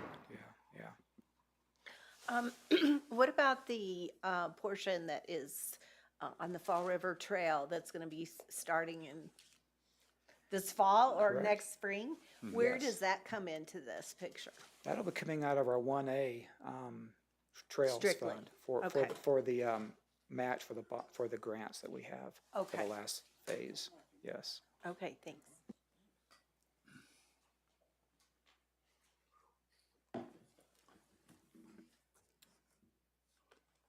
Any other questions on that group? I guess I still have a few more slides. There's not much. No strategic outcomes, and that's it for that program. That covers most of the parks-related items. All right, good. We'll get into a couple meaty things here with item 10, streets operations. Mayor, you were scheduled for a break at 10:40. Do you want to do that before we get into the bigger topics? We can. How long of a break do folks need? 10 minutes, good? Well, okay. We'll come back at 10:40. We'll take a break at the moment. So 10:40, did I say that right? 10:40 a.m.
Let's see, we're looking for Travis and we're looking for Frank.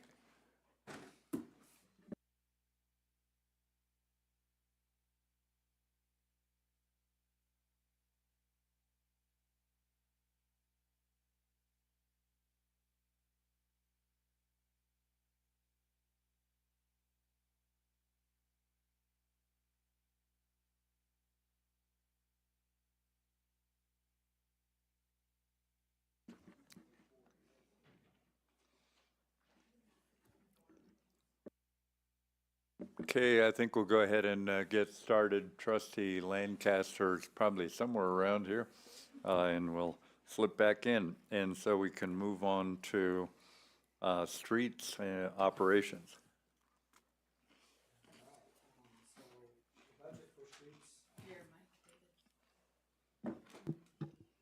There you go.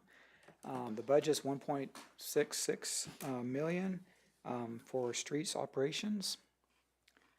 Some of the services that this division provides is that they were responsible for about 59 miles of roadway, including snow removal, street sweeping, striping, and street maintenance like potholing and things like that. They also replace and maintain all the signage within the town limits, and some of that's related to seasonal transit stops, parking signage, and then permanent signage like stop signs, speed limit signs, things like that, street name signs. They also help with installing traffic control devices for special events, and they clean up and maintain the public parking lots and streetscapes. A lot of sweeping of the parking lots and streets as well.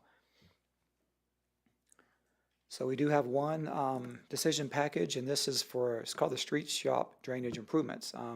We have an area between the street shop on Elm and the Power and Communications Operations Building where we don't have very good drainage, and we have issues with ice and an ice dam building up in the winter, and so we need to do some improvements to the drainage to allow that to not occur because it's a bit of a safety issue. This package is mostly for materials and a little bit of asphalt patching. The street and stormwater crews will be doing the labor to do this improvement. This is just more for materials. David, can you say if those improvements will have any impact on the future plan for that area and consolidating facilities? That seems to be a longer range idea. This sounds like a maintenance expense almost. This is, more like a maintenance. It's not looking at the long-term issues. It's just more, addressing a safety issue that we get every winter there. So it is more of it's not part of the larger picture, I guess. Okay.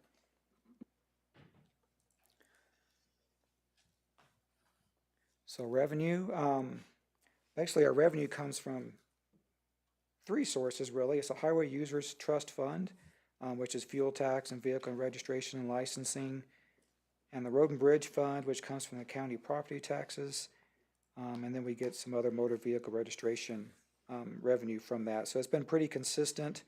Those funds seem to be not changing much. You notice in 2025 there is a bit of an increase. That's because we had a few grant funds in there. Otherwise, the Highway Users Trust Fund is remaining pretty steady, as well as the Road and Bridge Fund. For expenses, pretty consistent. We have a slight reduction in 2026 for operations and maintenance. For the we're changing some of the way we pay for lane striping for our long line roads. We're going to be paying for that under 1A street funds, and so it comes out of this expense here. So we have a little bit of reduction in operations and maintenance. From that standpoint, we had some 2% reductions for this year. The personnel is we're not adding any personnel, but it's just a general increase in costs. And the capital is a little bit increased because of the decision package for the street shop drainage improvements we're making. We have some strategic outcomes within the base budget. We're One of them is to seek grant funding or pursue at least in-house resources to construct the Community Drive multi-use trail. So on the east side of Community Drive, between Manford and US 36, we are planning to do those improvements in-house with our crews to build that trail. Our engineering, Jamin, has done the design for us, or he's almost completed with that design. So we plan to do that with in-house crews. I like that community drive project. So Okay, there you I go. live not far away, and that would be really handy because we're up and down there all the time for different events. So Okay. hope that happens. Yes, it will. Let me know if I need to write a letter of support for a grant or something. Okay. I don't have questions on the aspects of this budget. Frank had to take a 5-minute pause here. Any others? I think based on what I'm seeing, you can move forward with stormwater operations and improvements. Our nice 100-year, $200 million project. So.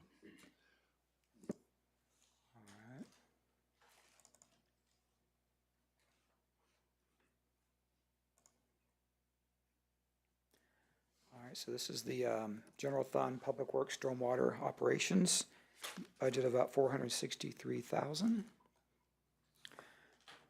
Did I miss this? Okay, so scope of services. Just to give you an idea of our operations, we have a crew that's a mixture of streets operations and stormwater. Half of them are funded from stormwater and half are from streets. But they both work together with and do other work for each other. So it's kind of a crew of 6 that we have that and a supervisor that manages these both streets and stormwater. So this side of the for stormwater, we manage about 100 miles of drainage ways. That includes roadway ditches, culverts, inlets, and bridges. They do a lot of clean out of catch basins, inlets, and culverts. And thank you for your approval of the vac truck. That's already approved. It's weight in gold so far already. We've had quite a few improvements and quite a few events where we've had to use that vac truck, and it's going to really help us with keeping on top of cleaning out of these catch basins and making sure we have proper drainage throughout the town. Can I ask you about that real quick? This is a later question regarding the vac truck. That one of the selling points of that was that it was going to reduce manpower and help us out financially in the future. How has that impacted the budget that you have upcoming? What has been reduced by the purchase of that $600,000 vehicle? Well, I think mostly that vehicle is going to help us stay on top of what we weren't able to get to because in the past, say we had an inlet was plugged, it would take a crew of 6 all day to unplug that. Now we can do that within about an hour or two. So the idea is to address all those drainage inlets and culverts and get them free flowing. And I think we were deferring some of that, not getting to them all before. So it's more or less, it's a better response and customer service for that program. You will also see that there are a number of fairly expensive decision packages that were not funded because they didn't have to be. If you look As at far the as decision contracting package- services? What's that? Contracting services? Contract services for Right. vac trucks. Right. So those were because we want to do more potholing to simplify and streamline our construction process and make sure we don't run into as many unanticipated conflicts, as well as the cost of renting a vac truck for doing maintenance and expansion activities on our stormwater system. Right. So if you look at that decision package collection, you can see the annual savings that we're not having to spend on those contract services that we would have otherwise been And spending. I think through- there were 3 or 4 items that were not included because of that purchase. Do you off the top of your head, do you know what that I number can is? pull it up real quick in the summary. It was the.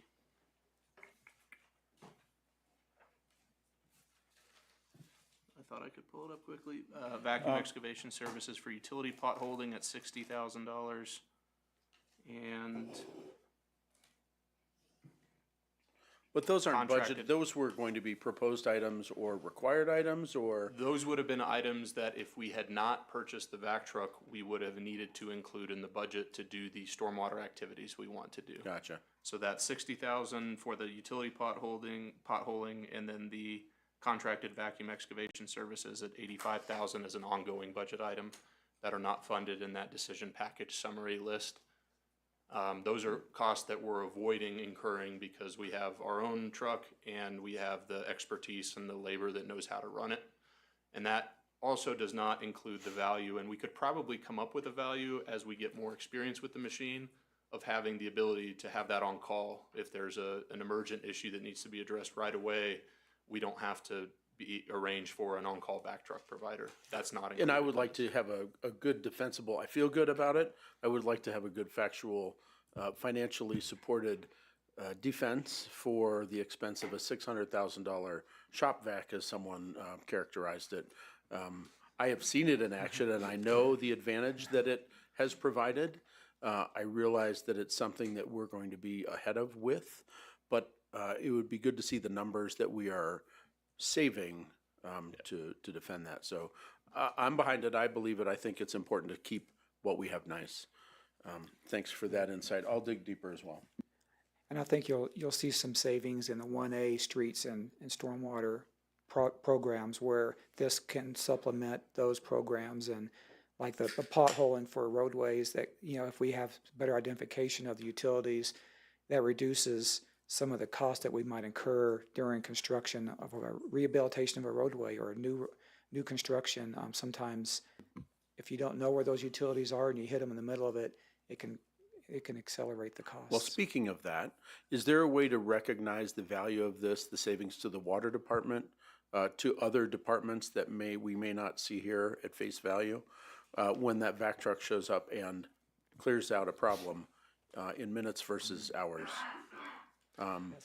Just to not look for an answer, but I think that there are other values, savings that we're going to see that we're not talking about today. I don't think it would be difficult to mock up an invoice. I would not charge the water department for those emergency uses, but we could illustrate It's an opportunity. how much we have used that in assisting not only our own services, but I can foresee instances where we might assist other agencies as well. As we get more comfortable with the workload and how much we actually are using that truck, the more we can mobilize that truck and keep it running, the better that payoff will be. Right, and that's what so maybe in the back, maybe a Post-it note, just to say what that might have been, so we can talk about this again in 6 months. Thanks. That's a good point, because that was a very recent situation. We had to help with the water department, and it accelerated that repair quite a bit by about 6 to 8 hours compared to just 1 hour to get down to where we needed to be for that repair. And of course, for this, supporting roadway snow removal operations as well. Don't want to forget that. No strategic plan resourced. So our expenses.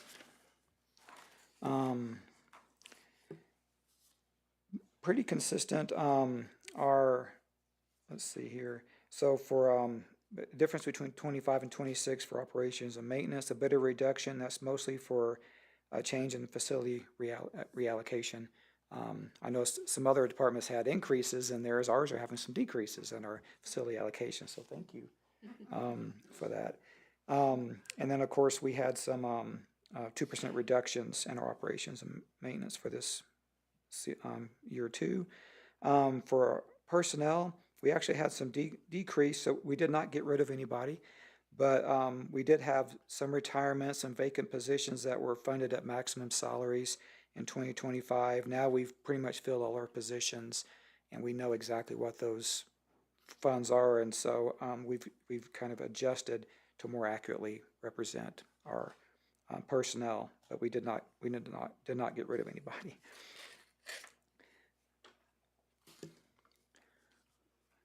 And then strategic outcomes, nothing there, and that's it for Public Works Stormwater. Any questions or? No, thanks, but I'll clarify I probably came across flippantly my comment about the long-term multi-million-dollar stormwater. Obviously, what we're talking about here is the annual operational budget and keeping our current stormwater clear. And obviously, we know that over the long term, we have hopes and dreams and plans for much greater stormwater mitigation and management, and it stretches into not just years, probably decades, and stretches into very high expenses. And that's what I was referring to in that, for anybody who's watching. Sure. The folks in the room probably knew I was being a little too lighthearted there. The mayor should never be flippant. Anyway, there's my clarity. You have one more, I think. Do you have engineering? No, or- now we're going to go into engineering. Trevor's going to come up, and you can Oh, give him a okay. hard time about Great. 1A stormwater. Yep. Thanks. Thanks.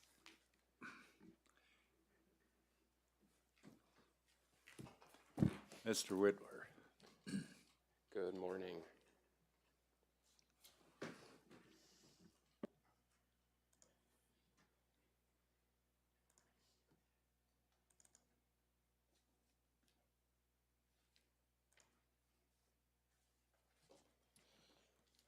All right, the engineering general fund budget for 26, 717,000. Engineering provides support for traffic trails, drainage, streets, and parks. We also manage and administer planning and engineering, development review, right-of-way management, design, and consultant administration for capital projects as well. No decision packages for 26. Our expenses for 26, we were able to reduce our operations and maintenance a little bit. Some of that is facility allocation, and then also reducing some of our professional services budget as well. Within the base budget, we do have an item to continue evaluating the downtown Estes Loop traffic flow, and then also to construct the visitor center parking and transit improvements with Senate Bill 267 grant funds. When will we see a report on that downtown Estes Loop flow?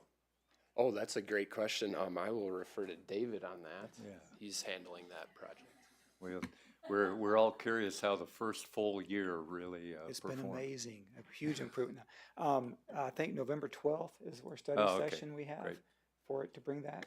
We do have a study session scheduled, and I can tell you when it is. November, some, You give me it's just a good second. enough, yeah. But we do have all the data collected, and we have preliminary results. We're just putting together Great. the package. Yeah, we're slightly, It is well, scheduled right for around November 1 12th. year out, yeah. Scheduled for November 12th. Okay, thanks. Do you, related to that, David, do you anticipate, we have a downtown parking plan that goes back 2018, started in 2000 earlier. Do you suspect that that's going to be revisited? That, those plan objectives have changed with the parking garage opening, with the loop being implemented. We're waiting for a report on that. But we're still operating, even in this budget, later we're gonna talk about references to the downtown parking management plan that may be outdated. So my question to you is, if we're going to update that study or that information for us to make good decisions? That, I don't know how to answer that exactly. Yeah, we haven't talked about updating the study. We have talked about discussing the phases in that study as it pertains to the Bighorn parking structure. That is on the agenda for study sessions towards the end of this year. Right. A lot of that is tied into how the board would like to proceed related to the Bighorn parking structure and Whimsadoodle. If the board would like an updated downtown parking management plan, staff would need that direction so that we can budget for that effort.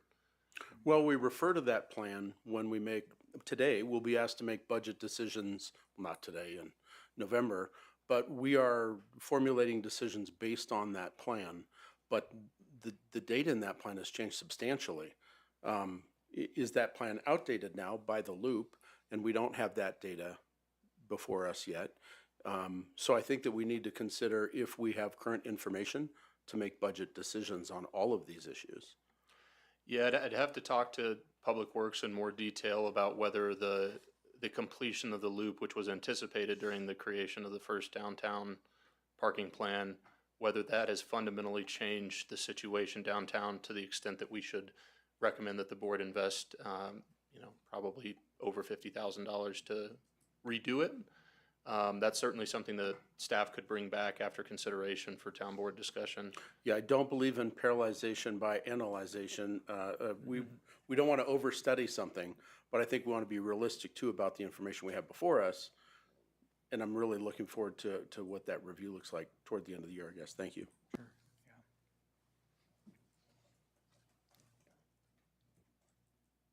Any other questions on the engineering budget?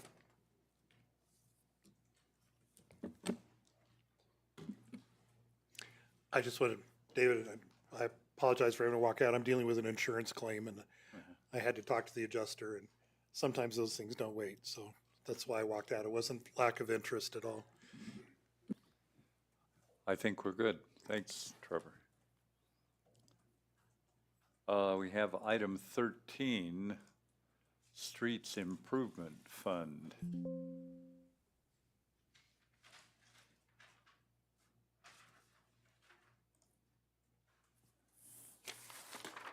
The 1A sales tax, Fund 260 for street improvements, budget of 1.8 million. Engineering manages this fund. We administer pavement maintenance and other contracts. Capital projects, planning, design, and construction. This also funds the pothole patcher truck and any rental equipment for crushing road base material. We have a few different street projects resourced within this fund for 2026, Old Ranger Drive and Old Man Mountain Lane reconstruction, and then also 2nd Street reconstruction. Revenues pretty steady at 2.1 million. The 2025 grant that you see for just under 1.2 would be the Visitor Center parking lot construction grant. And expenses for 2025, the jump that you see is, that almost $7 million difference, contains the Cleve Street budget of $3 million, the 1.2 million for the Visitor Center parking lot, excuse me, and also the overlay and patching and reclamation projects that rolled into 25. So that's where the big discrepancy is in 2025. Otherwise, operations and maintenance pretty much stay the same, and personnel as well. No strategic outcomes.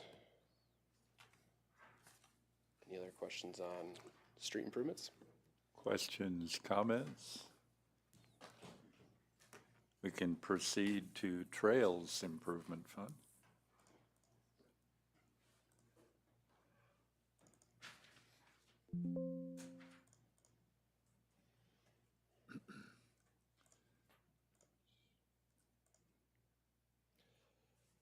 The 1A sales tax street improvement fund, Fund 246, total budget of 557,000.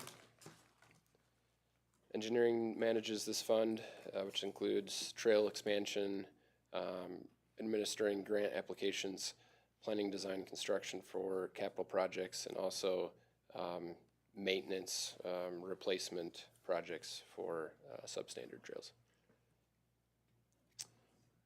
One decision package for 2026 is the Community Drive trail, and David did kind of talk about that we're weighing the options between having funds available to go out to bid for construction with a contractor or doing some of that work in-house. So right now the plan would be to have some of that contracted, such as curb and gutter, which would be a little bit easier to contract out, and then have our in-house crews do the bigger piece of the pie with the actual trail construction. So there's going to be a little bit of balance between those two options.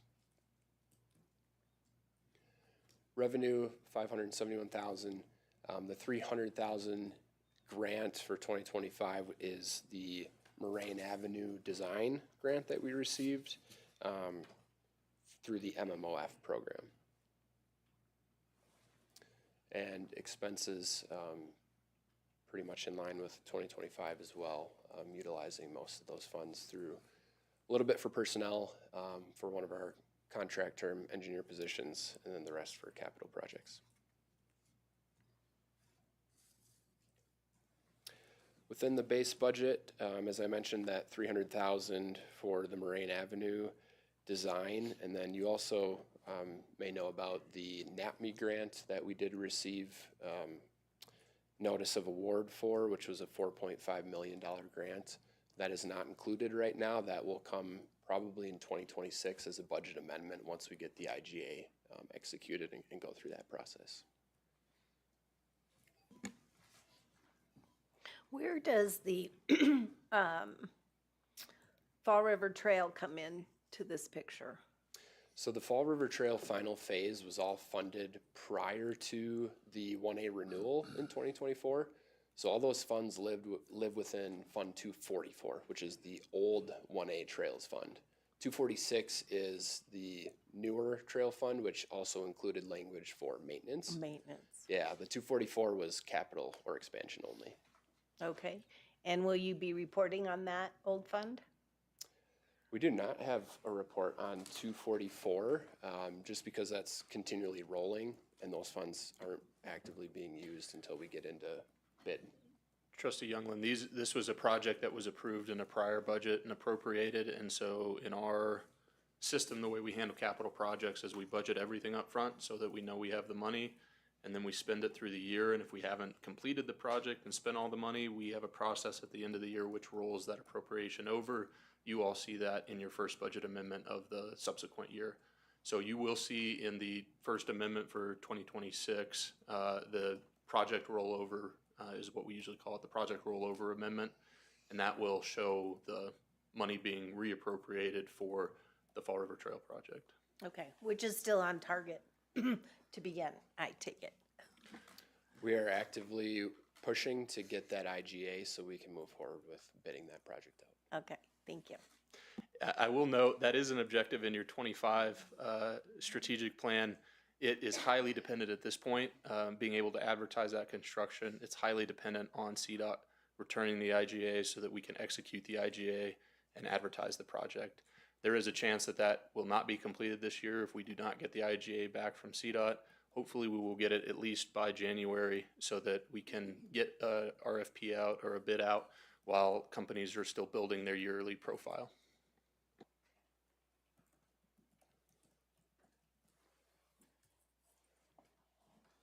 Yeah, carry on.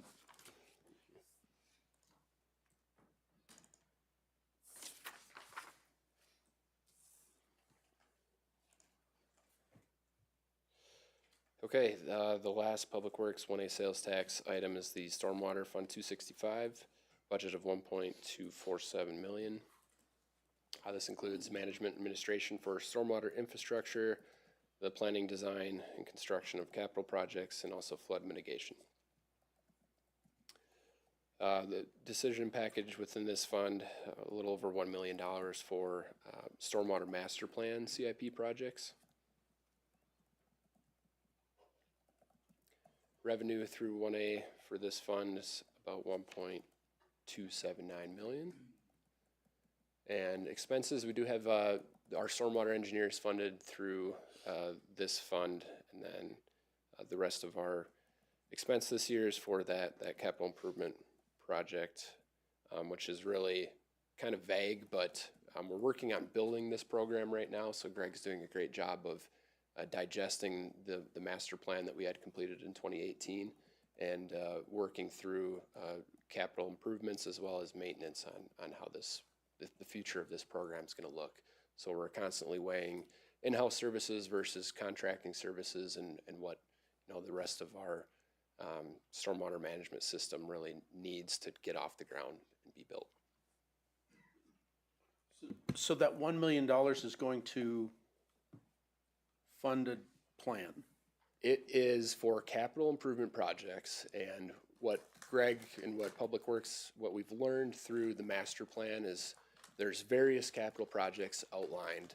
Some are very high dollar items, bridge replacements, channel widening, downtown flood mitigation projects. And then there are neighborhood projects, which are a little bit less expensive. So the way we're approaching this is we're going to have this $1 million is budgeted for capital improvements, but we don't have, outside of Brook Drive is kind of our neighborhood project for 2026, some stormwater improvements and drainage improvements in that area. It's really going to be looking at how do we leverage some of these funds for some of those larger flood mitigation projects that might have an estimated cost of $10 to $30 million. So this is funding an account to be determined. It will be available for capital projects. However, we are not saying we're gonna spend a full $1 million in 2026. So similarly, in 2025, there's 1.6 million right now. 600,000 of that was allocated for the Performance Park Bridge. The rest of that is most likely going to sit in fund balance. Okay.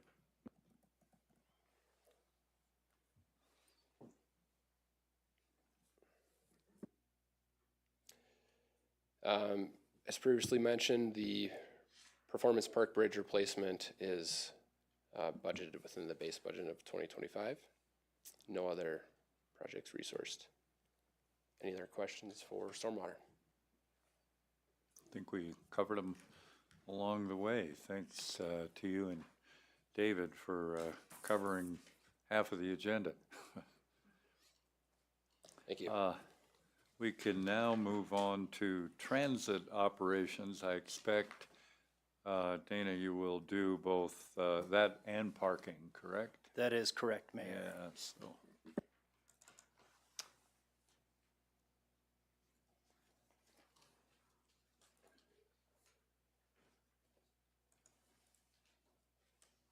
All right, thank you, Dana Klein. I serve as your parking and transit manager. I know you're tired of me saying that, but it's just ingrained in my head.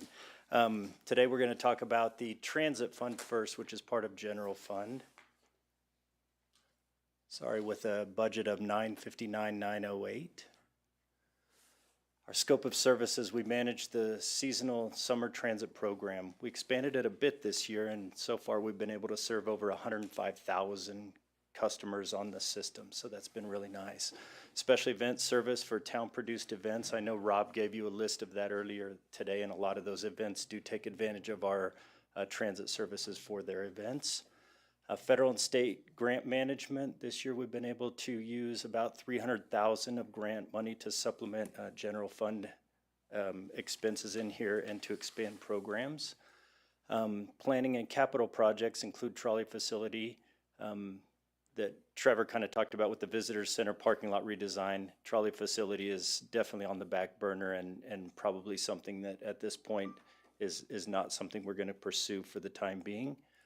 We did complete the multimodal transportation plan, the transit development plan, and the, here we go, zero emission vehicle transition plan for transit during this season. So we're implementing recommendations based on those during the rest of this year and next year. And then we're doing program branding, marketing, and communications, which includes our sponsorship program that we use for the transit vehicles and the maps. No strategic plans, revenue. That's a huge number in 2025. What that represents is mostly CMAQ grant and some other grants. You'll notice no grants in 2026. My brain works like a checkbook. If we don't have it in there, I'm not putting it in there. So we have some grants that we've applied for, and we're pretty sure we're going to get those, but I can't tell you we are, so I'm not putting it in that number yet.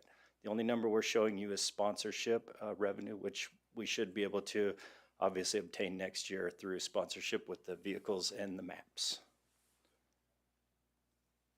Expenses.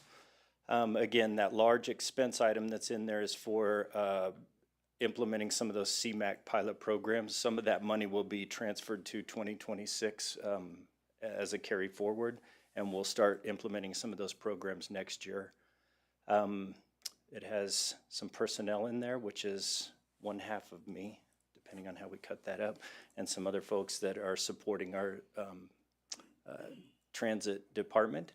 And then the operations and maintenance, the majority of that, 600,000 of that number in 2026 is for RATP Dev, formerly Rocky Mountain Transit, that operates our trolley vehicles, and we rent shuttles from them during the peak season.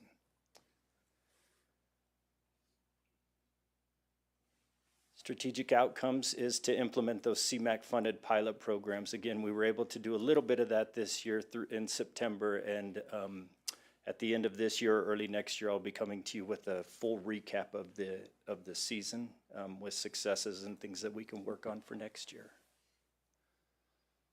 That concludes transit. Yes, Mayor. I love the fact that we continue to build on the shuttle, and the microtransit experiment is exciting too, because as we know, we're challenged to get so far the ridership that we could actually have shuttles running everywhere all the time in town. And microtransit may very well be a way that we can begin to fill some of those gaps. So really excited to see that fledgling thing and what that eventually leads to too. Because you know I'm all about the future of transportation, and I know it's going to look a lot different in years, and I appreciate the fact that you continue to plant the seeds and move forward. Go ahead. I just want to say to you and to Travis, I appreciate your approach of a bird in the hand approach to grants, that don't count them in there until we have them, particularly in this environment. And I would rather see us have to modify the budget every 2 weeks for new grants we got than to have something in there and have to go the other way because we didn't get it. So it's the right approach. Thank you. Thank you. Do you foresee any changes in the budget if the grants do not come through that might be out there? Well, I appreciate that too. I appreciate your approach to that.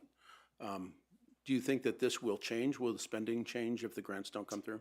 The way that we have spending set up currently is to operate a 9 a.m. to 9 p.m. for those days that were the base program, so 2 years ago, for instance, without expansion of any routes to see what pilot programs would do. So I don't.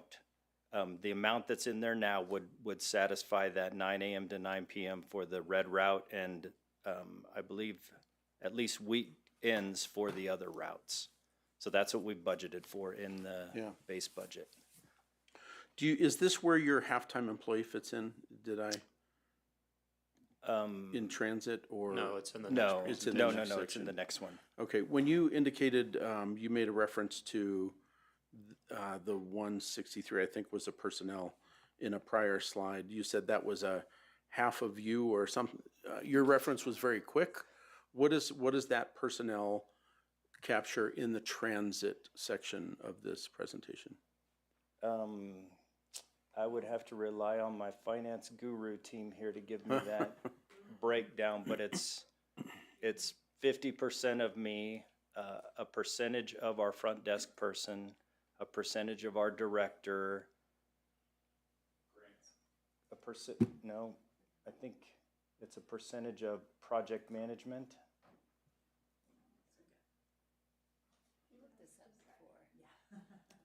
And when you say the director, that's a Public Works Director. public works director, gotcha. Yes, sir. Not a transit director, so you are the employee for transit and parking, and you are the town's employee for all of this, wherever your salary shows up. And the part that I'm referring to is gonna be in a parking conversation. That's correct. We don't have to dig into that. But we can, because I will ask later, so we could do it right now. I can answer your question real Thank you. quick, Trustee Igo. So we have in the transit services, we have 0.15 for an admin in Public Works. We have 0.1 for our facility limited term project manager. Interesting. And then we have 0.5 for Dana. And then we have 0.1 for Public Works Director. Okay, thanks. Let's proceed with parking. Let's do that. What happened here?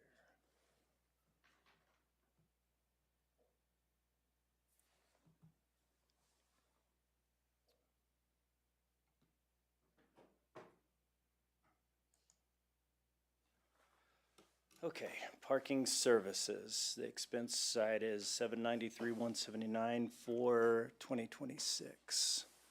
Our scope of services is to manage the 2,174 public parking spaces, essentially, public assets for the 20 parking areas that we have in town. That's to serve guests and residents and customers that use that system, do the program communications and marketing within that, manage our contracted parking operator with their local field staff and their access to nationwide resources, monitor and maintain the level 2 and level 3 charging programs. So I look at that as the entire program. And then planning and capital projects, which are listed on here as the downtown parking management plan implementation, which we're on phase 2 of the current plan. And then Bighorn parking structure when that comes up. Here we go. Strategic plan resourced. We've asked for 1/2 of a person that could help assist me in both the parking and transit divisions during the peak season. That amount that's in there is 32,646 at this time. Revenue. The 2026 revenue that you see is based on 2023, essentially actuals. We did that because when we put the plan together in 2025, we did the same thing and used the 2023 actuals because 2024 was a bit of an anomaly with the loop construction project. So that's where those figures come in for the paid parking fees, the violations, and the permits. That $150,000 transfer is what was money that was excess during the previous years, the 2 or 3 years prior to that, and that's money that we have allocated to design of the Bighorn parking garage when that comes up, if that comes up. So that's in a suspense account or an account waiting for us to use. Okay.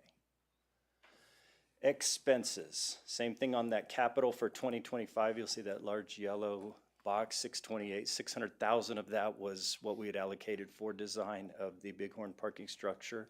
28,500 of that was for the LPR camera upgrade, which we are going to move that money also over to 2026, probably with a different vehicle for parking occupancy. You'll see the line for the red and the gray are about the same in 2025 as 26. The 226 includes the 32,000 for the personnel request. The 566 is lower than the operation and maintenance from 2025, and that was due to our parking management contract RFP.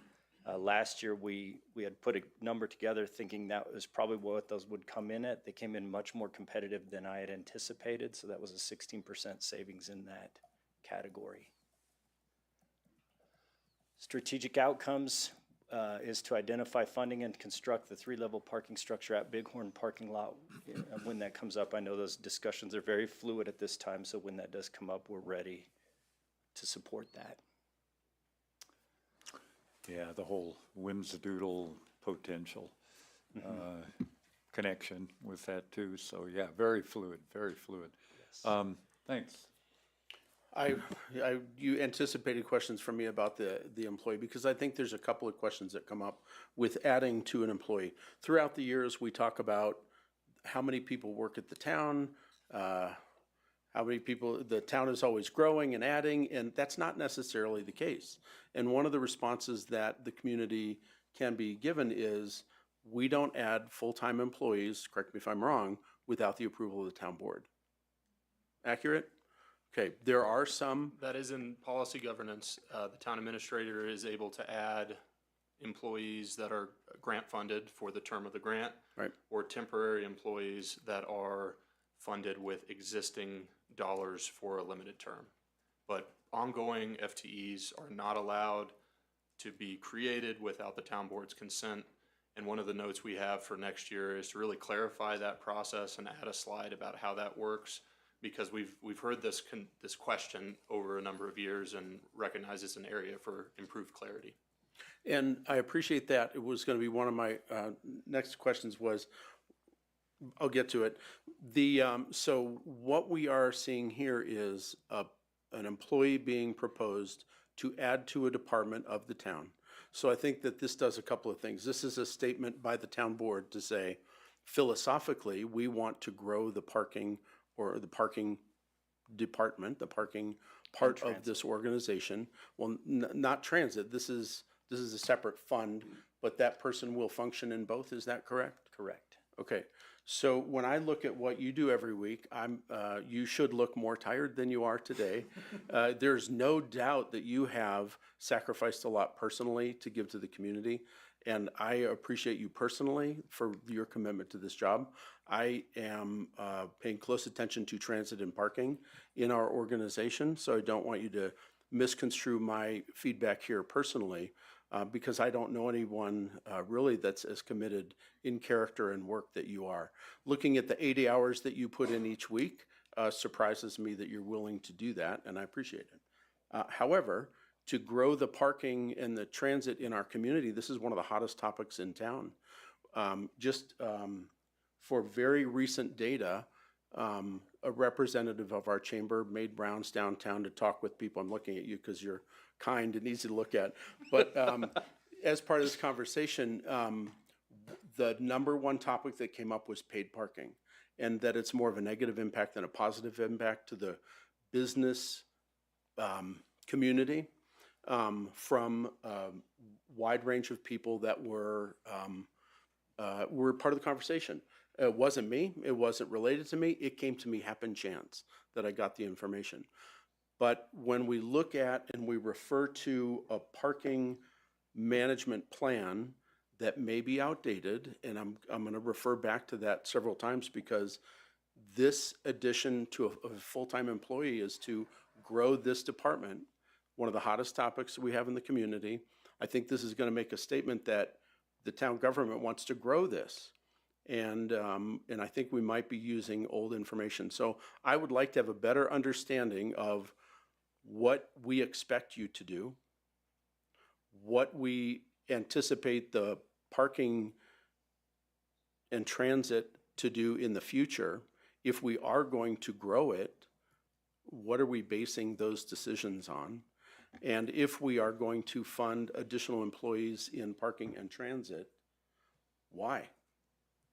If we are doing more than, if we're ambitiously taking on more in the department, some people would call that government, creating more work for themselves or growth or creep.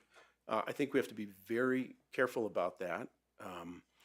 The parking structure at Bighorn has evolved from we can do this to how big do we want to do it, to maybe it's a public-private partnership, to what's going on with that project right now.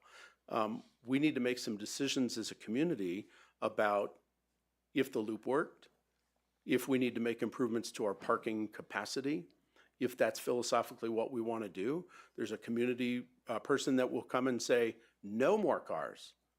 We've had members on our tab that have said, no cars downtown, no more parking spots, smog is terrible. So there's a lot of different perspectives to consider in this. Are we going to build capacity? Are we going to grow parking and transit? And I'm bringing this up now because all year long we say we don't add employees unless the town board approves it. So I'm going to push back on adding to this department with the information that we currently have, relying on a transit plan that may not include the data from the loop or from the parking garage, even though it was anticipated. We should be able to have facts to make decisions. And I think if we move forward now based on how we felt about it or what our data said years ago, maybe short-sighted for the facts that we should have available today to make a decision for our community.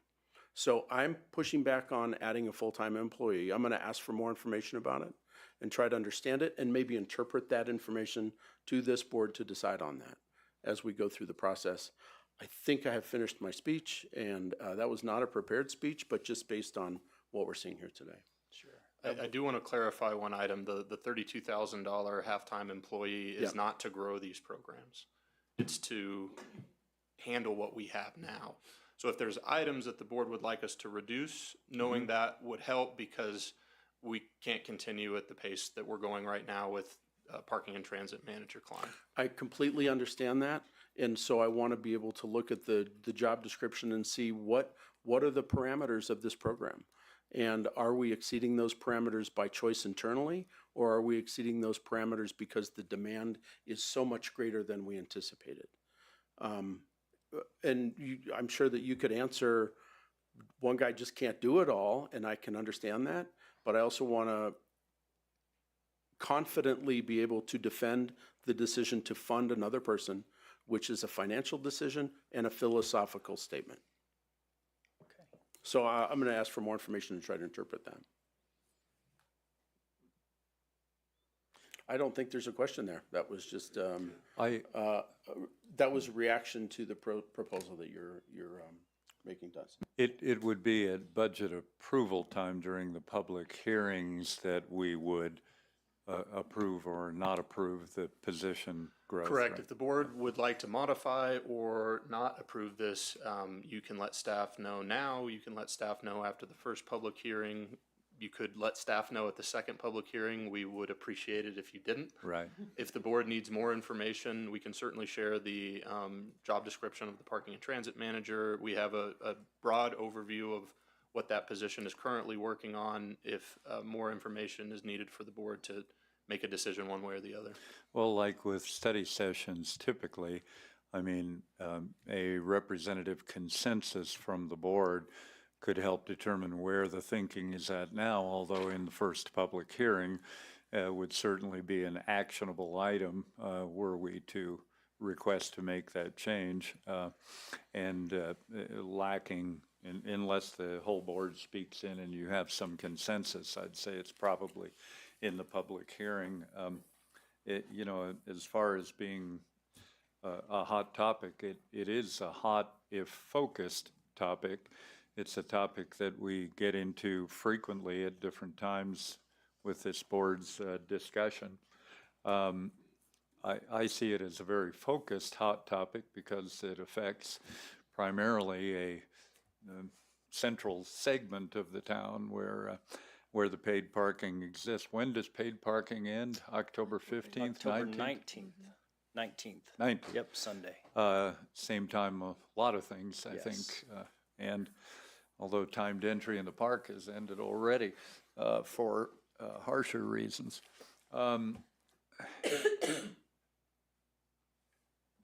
There's 6,000 people within the town limits, 5,900, some people say. If you add the unincorporated, we've got 11 or 12,000 people in the valley here, residents that we deal with. If this is the hottest topic, and I'm just debating Trustee Eigel a little bit here, if this is our top topic with those 12,000 people, I just don't hear it. I hear of a lot of other topics and obviously development, but this is something we can discuss in the public hearings, something we'll discuss when we're looking at parking contracts next year. And so we have good recourse to whether we choose to not fund that additional half person, and we'll take it in its proper course. Just a brief comment. At this point, I'd be supportive of carrying forward with the decision package as you've presented it. I think one of our key strategic objectives, key goals, whatever the language is that we use for that highest level of our strategic plan, is exceptional guest experiences. And no matter what, we have to manage parking and transit as part of that experience, whether we're moving forward with the phases of the downtown parking master plan, which I'm also supportive of, but no matter what, we have to manage the guest experience, and we have to manage our resident ability to engage in our downtown economic sector, so amongst other places. So very supportive. I think you guys make a little go a very long way in your department, Public Works overall, town overall, but as we're talking about the parking budget here, and so I say carry on. Yeah, I understand and I appreciate Trustee Eigel's comments and position on this, but I'm supportive as well. I think the work went in there, and I think staff, you need the help, and I'm supportive. And interpret my comments as stimulating a conversation, as they almost 90% of the time are. When I speak, I ask for input by making statements and observations and providing data that is available to me to have that conversation. And this is early in the process, and intentionally I'm bringing it up at the first public appearance of this information because we do want input. And while I think this is focused, it also has an impact on the perception of Estes Park on a much broader scale as one element in the picture that you see Estes Park as when you decide, should we go there? Do we like living here? It's one piece of it. And it's not such a narrow focused issue for me. There's too many to deal with now. So this is part of the process, and I'm glad that it has created some additional conversation. So we'll continue that, and I want to support your work and your commitment to this, Dana. I appreciate that. I just thank the trustees for their comments. I might have missed it, Dana, and I apologize if I did. This proposed part-time person would also help you. I mean, you are so overworked. I mean, bless your heart, you do so much for our community. But would they also help in the transit portion of your your duties? They would. They would definitely be able to help support transit functions that I have as well as help me open up more time to serve the folks on the transit side. Okay. Yeah, there's because I programs. mean that's where I hear, transit. We want more buses. We want it longer. We want it this and that, and they all are important pieces. But to me, the transit is huge, and I love the expansion, and I can't wait to hear the report on that. Was that part of portion of their wages proposed in the transit section too? They were not at this time. Okay, I didn't No, think so. I can communicate on that, Trustee Youngland. I do want to, for people who may be watching who may not be involved in town fund structure or how we've set up paid parking, parking services is the segregated fund that we use to track revenue and expenditures related to paid parking. So we, because of town board law that you all have put on the books, we can only use parking revenues from paid parking for very specific things, including parking and transit. So you're seeing it in this presentation because this $32,000 is proposed to be spent out of the parking services fund, which means that the revenue source for this is indeed the paid parking revenue. The transit fund is all general fund revenue. So 101-5600 is just general fund. So I do want to make that clear. This is a separate fund. It has legal restrictions on it that the town board has established, and we have it separate so we can track that and make sure we're remaining true to the original purpose of the paid parking program. Thank you for bringing that up. That kind of Yeah, that's explains why I didn't see it there. Okay, thank you very much. Thank you. And I will be supportive of it. Thank you.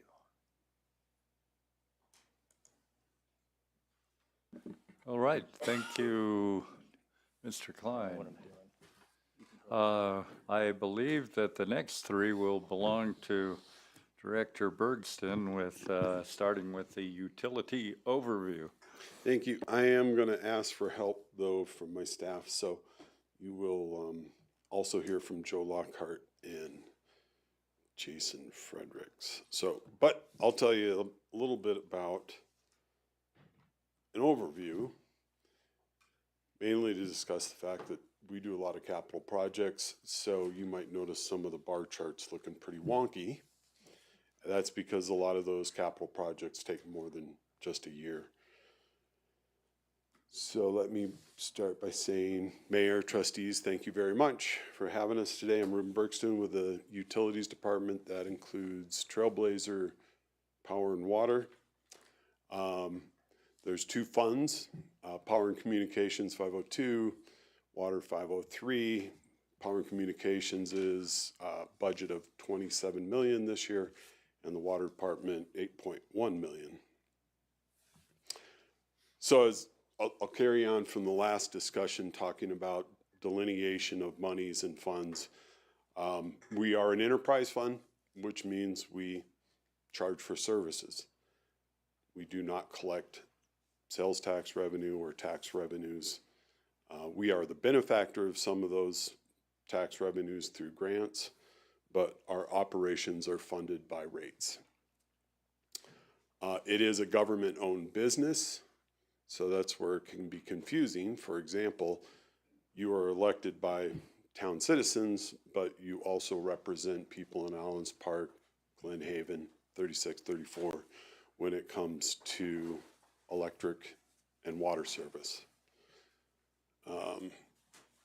There are Tabor limitations that actually limit how much money we can take out of government tax revenues. So that's a 10% cap. We do have bonding, I should say you folks have bonding authority, so you can make that decision without a vote of the people. You can make that decision amongst yourselves. And both utilities, as I mentioned, provide services outside town limits. Infrastructure is very expensive, and so I'm going to go through an overview of some of our large capital improvement projects. We have a wildfire mitigation work that is actually funded from the 1A tax. We get about $250,000 a year from that. And a few years back, we also got a FEMA grant. By way of FEMA, the funds came through. So we're doing work in Allens Park for wildfire mitigation. A lot of our projects, AMDS, supports the clean energy transition that's being made by Platte River Power Authority. That is a collaboration between us and them to make sure our investments align. And investments in distribution system reliability. So a lot of times you'll hear about us modernizing our electric system with smart meters, smart switches, and tree cable. A little less exotic on the technology realm, but actually a great product. And so those grants that we do receive offset a lot of the costs that we invest in improving. So I mentioned the 1A funds. This shows about a $200,000 annual revenue. That's a conservative estimate, so we do those projects annually and ongoing. We try to do those projects in the winter because those projects are more tied closely to our Estes Valley. We are looking specifically west of town. If you're familiar with Estes Park, you know that winds come from the mountains. So we're working on that area first, the idea being that's where the fire is going. If it starts there, that's where it's going to come. So we'll put the tree cable up west of town. There are two other projects that are on the plan for 2026. Those projects will start if we finish the existing projects. That's a big if. To continue that conversation, I mentioned the Allens Park work, grid hardening grant. That is a grant that we received that will actually support the installation of the battery project that Platte River is going to be putting in. And then you can also see that we have a Trailblazer BEAD grant at $9 million. And I'm sitting in the back of the room listening to all the accolades given for appreciate not putting that grant in the budget. I will point out that the BEAD grant, in order for us to apply, the money had to be committed. And so that's the reason why this is in our budget, but we will not pull the trigger or start doing any work on that unless we actually receive those funds. And I, like you, have no idea if we can anticipate or expect to see those funds. That was going to be my question. Do you have any idea where we're at, or is that still totally up in the air? It's as a matter, our staff is very optimistic, which is a great thing to work with optimistic staff. So every time we see a news release, we say, oh yeah, that's a positive thing that looks like we're heading that direction. So for example, I think it was Virginia that first came out, and their allocation of their grant funds for BEAD, a lot of it was put into fiber optic infrastructure. And so that kind of surprised everybody pleasantly on our side. So we see that as a positive trend going forward, where a larger percentage of the dollars are actually going into fiber optic installation instead of alternative technologies. Ruben, to clarify for the board and everybody that might be listening, we are currently at the process of waiting for the final federal approval of that grant allocation. Yeah, I thank you for pointing that out. So we were approved, and then we were disapproved, and then we got to resubmit. And now that we've resubmitted, we've been approved by the state. So the state has agreed that our grant application was favorable. That gets sent to the federal government, NTIA, can't remember what the acronym stands for. And so they are the ones that are overseeing it, reviewing it, deciding whether it's appropriate to award it that way. We hope to hear early next year whether we get that grant or not. On the water side, I think we've had numerous questions, and then we go back and do a lot of work, and then we come out and try and have discussions. So I'm glad to have the opportunity to say that we are continuing with the master plan efforts. I think it was a couple board meetings ago, you approved an additional increase to a contract that went over $100,000 to actually finish that master plan work up. You heard about the future demand projections from economists. That was part of that work. And foreshadowing the fact that, yeah, our two plants are aged, and so we need a different approach to the future of our water system. The water storage tanks, yes, there's some work that we need to do with water storage tanks also. There's some pump stations that are getting aged, and of course, existing and ongoing preventive maintenance. And so we will initiate a rate study this year, hope to have some more information later this year on that. But we definitely anticipate a rate increase. We haven't had one for maybe 2 or 3 years. With that being said, there are no capital projects on the book for 2026.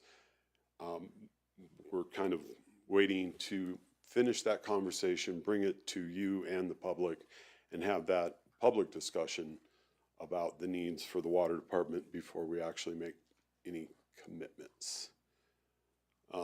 The existing projects that are on the book, $3.4 million on the Mall Road looping project, that's been on the book since 1985. So I'm going to try and get that done. Prospect Mountain, that is a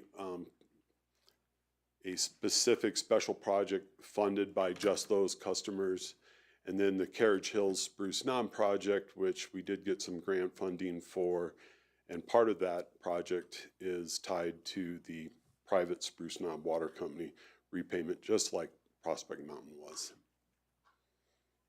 And I believe, if there are any questions, I will answer them, but I'll ask Joe Lockhart to come up and.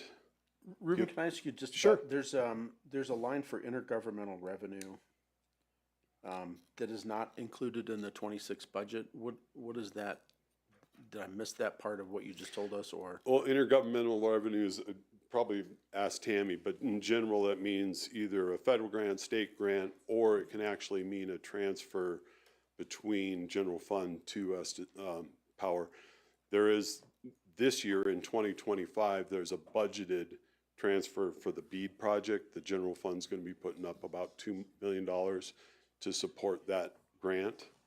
All other intergovernmental revenues would be grant funds. Yeah, they're like $5-6 million, and then there's nothing that I saw in the 26 recommended budget. So yeah, we don't expect any new grants. So the BEAD grant was budgeted in 25. That will get rolled over. Okay. All the other grants, at this time, we are not budgeting for grants in 2026. We don't expect them. Okay. Power and Communications is going to be busy working to finish the grants that we have. Same with the Water Department. The grants that we have, we'll continue to work on those. Okay.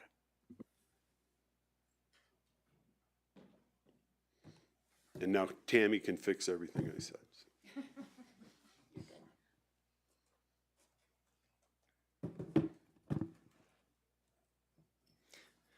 Good morning, I'm Joe Lockhart with Line Superintendent for Power and Communications.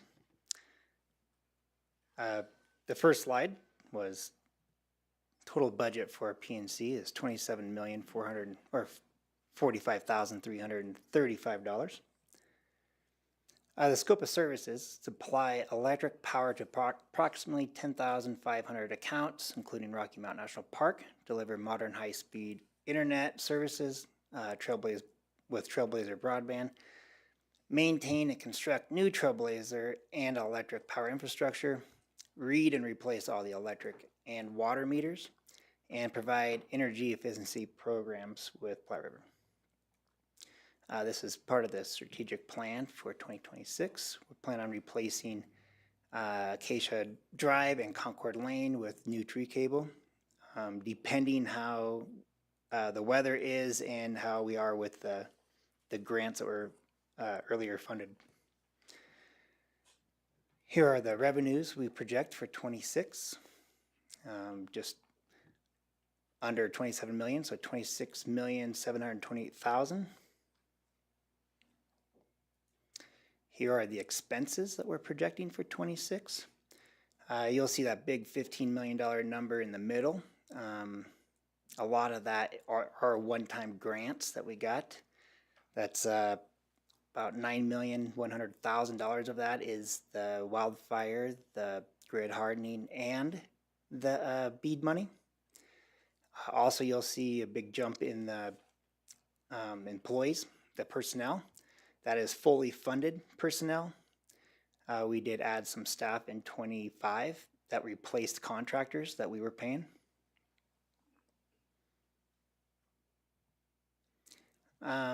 So strategic outcomes. This year, or in 26, we're going to identify some funding for Affordable Trailblazer program. There will be a presentation later on this year to explain that, and complete construction for Trailblazer broadband pending grant funding or BEAD funding. Any questions? Okay, thank you. Great. Thanks, Joe. I'm going to cue this one up for our Superintendent Jason Fredericks.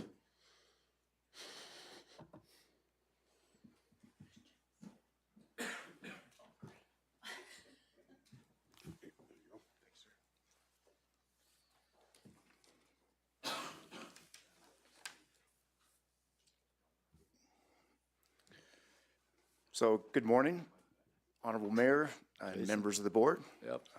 Thank you for having me. I'm Jason Fredericks, as Ruben said. I'll be presenting the water budget for 2026. That budget is $8,131,000.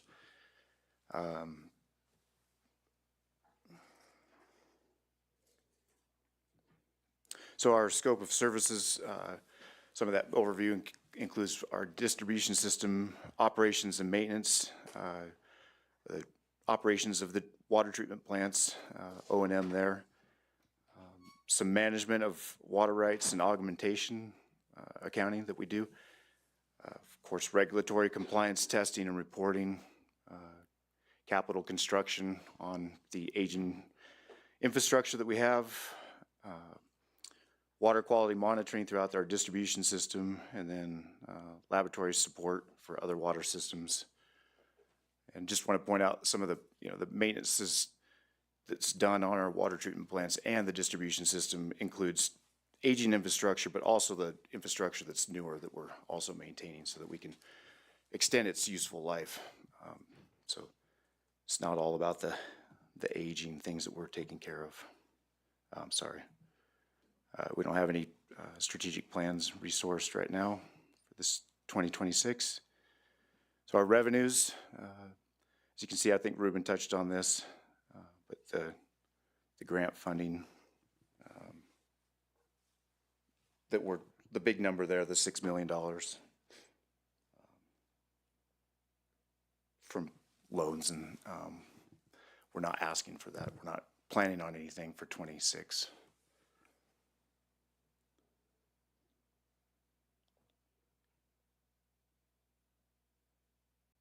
so, yeah, it's, our expenses are $8,131,000. And the thing that I'm going to point out probably, and Ruben already touched on this, is the large number for our capital projects in 25, that some of those projects will be carrying over into 26. So we're focusing on completing those, and they'll be carrying through. So there's quite a few. Carriage Hills, Spruce Knob, Mall Road, and those are the two big focuses that will be continuing from this year into next year. So, Are those targeted to end in 2026, or do they even go past 2026? they're past 2026 because the Mall Road probably going to be starting in 26. So. Jackie's nodding her head. Yeah. So, thanks, Jack. So yeah, they'll be continuing throughout that time too. Yep. So.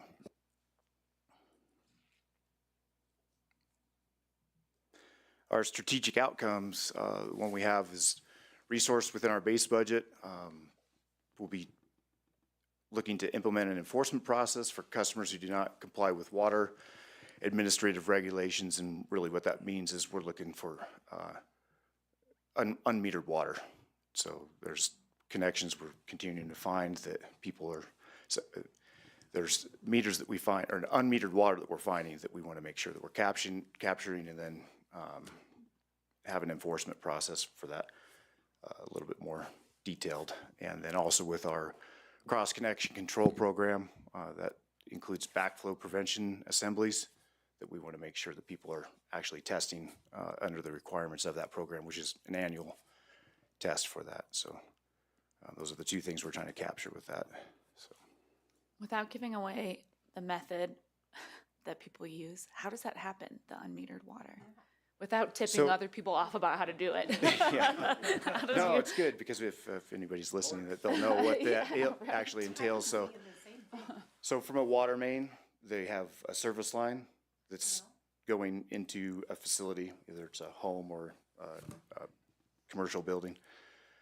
So somebody would have that service line. It's supposed to go through a water meter, and then after that water meter, you can put in a hose bib, faucets, toilets, whatever you want to.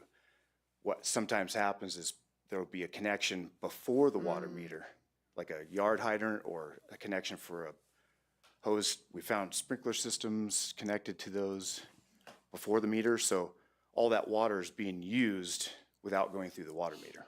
How do you discover that? Just through chance most of the time. Okay. If we're doing an inspection or we happen to show up for another issue, that we're eyes are open by the team to look for that kind of thing. So Thanks. that's usually the method that we're finding it. So From a budget perspective, is that a personnel issue or is that a technology expense, or what's the expense to implement the enforcement process? we were going to resource that within our base budget. So this is just something we're going to create, ask for your approval to further that, have your support with that enforcement process. So You mean get nobody, paid we for wouldn't what ask we're- for an employee or anything to do this. Is Right. that, am I answering your question? Oh, now everyone is sensitive about employees when I ask. Yeah. But, yeah, I don't see that. Okay, Kind thank of you. tenderized things there. Thank you. Sure.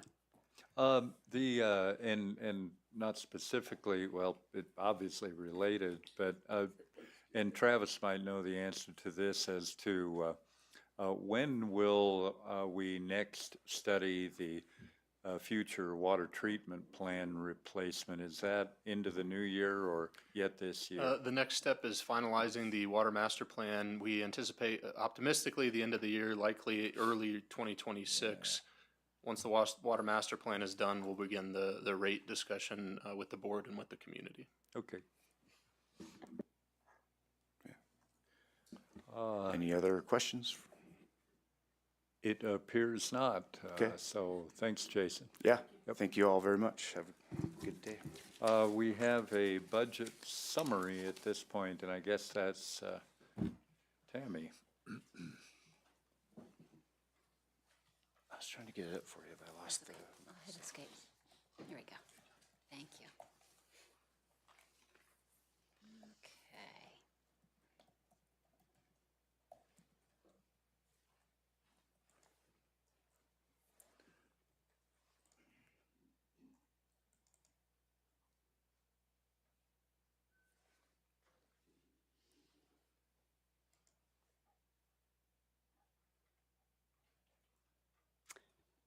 Okay, Mayor and Trustees, Director Tammy Zimmerman, Finance Director Tammy Zimmerman. I appreciate your time and attention to what I'll argue is probably one of the most important processes that the town government goes through. It's the budget approval process, how we organize our goals and objectives and put our money towards those goals. I am wearing red today, but that doesn't mean our budget is in the red. We are in the black. But the guiding principles for our 2026 budget, we start out with a strategic plan. We want to ensure fund security. We do future planning, and we also want to have fiscal sound and conservative assumptions that are put into this budget. So we started out, was it March, I believe, when we discussed our strategic plan. Departments went back and organized their budget with that guidance. We also have maintained our fund security with our balances at or above the target, and those targeted balances are in our financial policy 660. Our general fund ending fund balance is actually at 26%. That 31.2% on the side is combining our community reinvestment fund. So that's our capital project fund. So again, we are well above our 25% target fund balance. We established a $1.5 million reserve for a future police facility with this 2026 budget. And we were fiscally conservative in doing our revenue assumptions and having flat sales tax. Projects, and it's been mentioned before, we'll bring forward at the first part of next fiscal year our rollover projects. And so some anticipated projects that will need to be rolled over in our utility funds is the Trailblazer, the grid hardening, and the wildfire mitigation. And then we have in our trails and streets, we have Graves Avenue and Cleve Street, which we anticipate rolling over. And we have included thus far in our 2026 proposed budget just one additional FTE, and it's a half FTE in our parking and transit fund. And I want to point out that when we presented on our first budget session, we included some slides for our capital improvement project. We have revised these slides. We have trued up our slides with what's in our operating budget. So we have a revised number, but we haven't changed the actual numbers in our operating budget that was presented. So the two changes that were made was the stormwater neighborhood drainage. It's now listed appropriately what's in the budget at $1,050,000. And our Community Drive North Trail it's been downgraded to $450,000. And no other changes to our CIP expenditures.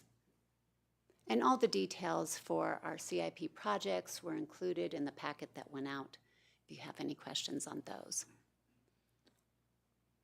And I wanted to bring forward kind of our debt management philosophy, touch upon that real quickly. It is our guiding principle. It is spelled out in our policy 605 that was approved by the board. And the purpose was to set a framework to ensure compliance with legal and other regulations. And some of the guiding principles are cash management. We always try and seek out other additional funding, whether it's through grants or low interest loan programs. A lot of our capital projects have been pay as you go. And as Town Administrator Mahalik has mentioned, we bring forward our CIP projects with funding up front. So we also in the policy, go over debt financing, what we need to go out for with additional financing for major capital projects. We discuss the types of debt that's allowed for the town, and we monitor and we make sure that we're doing all of our debt covenants and we're within our limits for debt issuance. And then we have management policies when we go out and we hire consultants for our bond attorney, our investment advisor, our commercial banking, and then there's other consultants as well, right off the top of my head. There's our rating agencies as well. And we have, within the debt management policy, we talk about our reserves and making sure that we are in compliance. So the town is able to issue certificates of participation, abbreviated COPS, general obligation revenue bonds, or GO bonds. Those are typically tied to your property tax, and they're a vote of the citizens to get approval. And then we also have some lease agreements. One that's recently going to mature is our radios that are maturing. They matured this year. So currently we don't have any general obligation debt.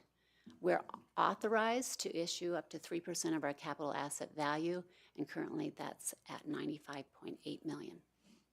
We do have outstanding debt in the general fund, $4.1 million, and those are, we have the parking garage, the event center, and the radio leases. And the parking garage, if you recall, when we were discussing the police facility financing, we are utilizing the maturity of those debt payments when they roll off, supplementing paying off the police facility. So we don't have to increase our sales tax rate as much. So that was an item that was brought up as a possible way to afford the facility. So When do those mature? So the parking garage is in 2032, and that'll free up about $400,000. And then we have the event center that matures in 2027, and that'll free up about $519,000. And the radio leases, again, that matured this year, and that has freed up about $45,000. And then our utility fund, we have $35.2 million, and I'm going to mention that these are numbers as of 12/31/24. We just have our audit completed.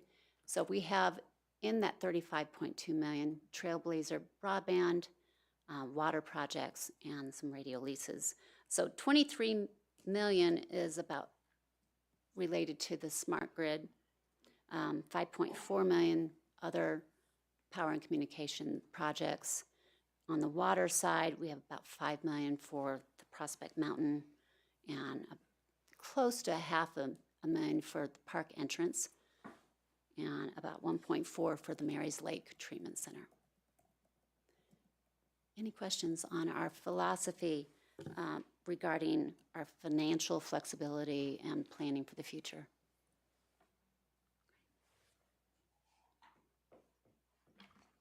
And I may need to. Tammy, I got one sure. question on that 4.1 million from the parking garage. It's currently general obligation debt, which my understanding is for that debt you need voter approval. Yet you said that you were that's going to free up to help pay for the police station. Is that necessarily going to be general obligation debt, or could it be certificates of participation?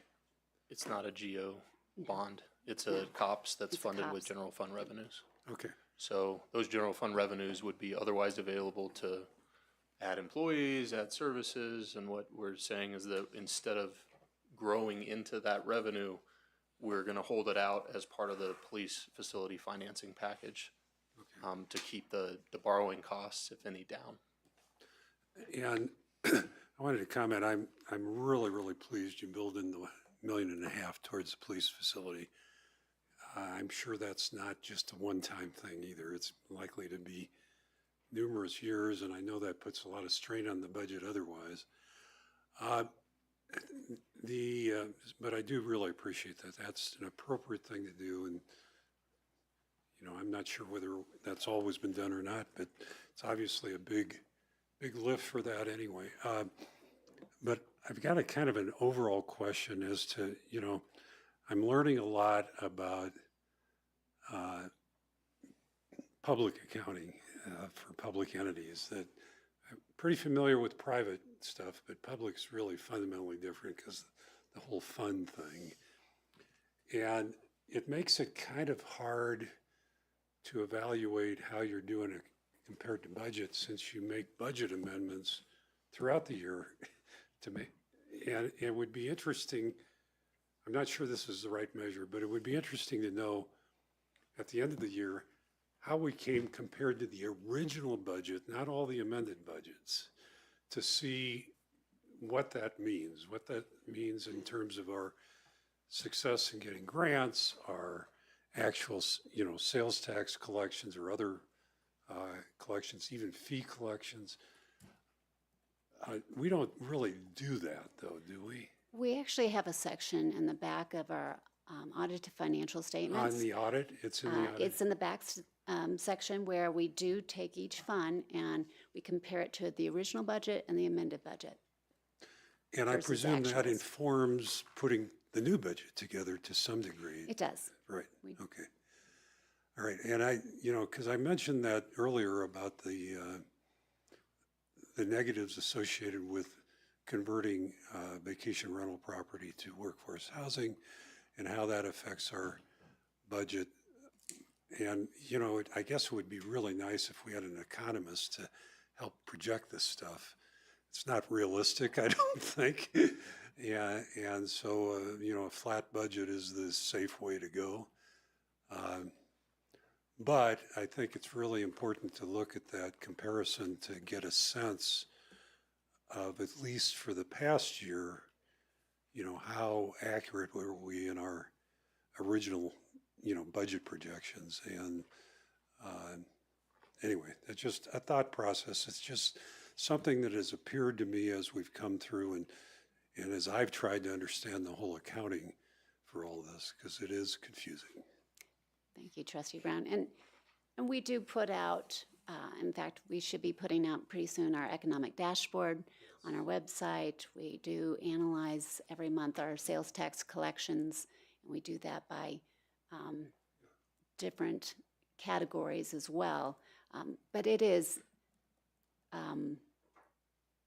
your best estimated guess, and we do our very best. And if it's a situation where it doesn't look like we're going to hit our target revenue, or looks like our expenditures need to be increased, we go through a whole process and bring forward to the board the analysis on how that affects the bottom line.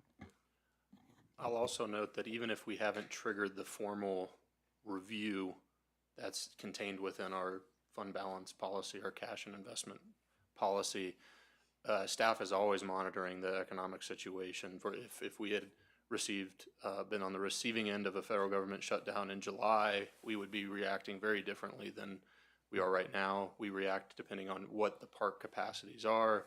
When the Safeway strike took up 2 months in June, I held a position vacant until we had some more certainty on where those revenues would actually end up. So even when we haven't triggered that policy, because we haven't seen that dramatic decrease, we're always thinking and talking to each other about what things we need to be aware of as we're projecting not only next year's budget, but our in-the-year budget, because it's much easier to make an expenditure change mid-year than it is to wait until November. Then you have to get a little more aggressive, and it's a little more painful. Good.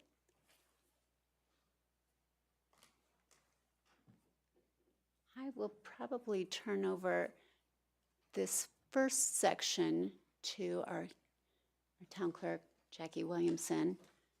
I'll just do it from here. It's fairly simple. We told you that we originally had placed in the budget a 5% increase for our medical insurance, which is a very large expense for as far as benefits go.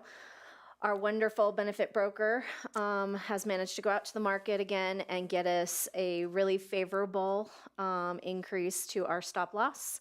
And so we are recommending now only a 2% increase. So that's a 3% savings on just the medical. I believe Tammy had some numbers worked up of what that savings is across the board, but wanted to let you know that we were able to get a very favorable increase coming forward for 2026. And so we did crunch some numbers on that 3% delta.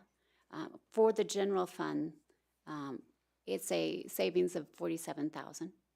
For our Power and Communications Department, about $30,000. Water Department, $14,000. But overall, all the other funds combined, about $100,000 difference. We had discussions, and our recommendation, based on some things of recent with current events, we are suggesting that there not be a change to the budget so that we have some flexibility in case there's some economic downturn.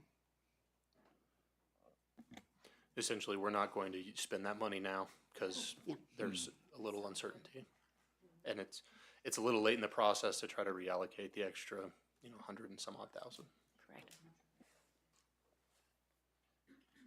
And we also wanted to, I believe Trustee Eigel question, when we were going through the HR budget, there was a line item related to other post-employment benefits, and it hadn't been utilized in the previous year. So we did some research, and there was a GASB, a Governmental Accounting Standards Board pronouncement, it was number 75, that established some new accounting standards where the retiree insurance was to be applied to the home department instead of where we were previously doing a centralized, putting everything into the HR's budget.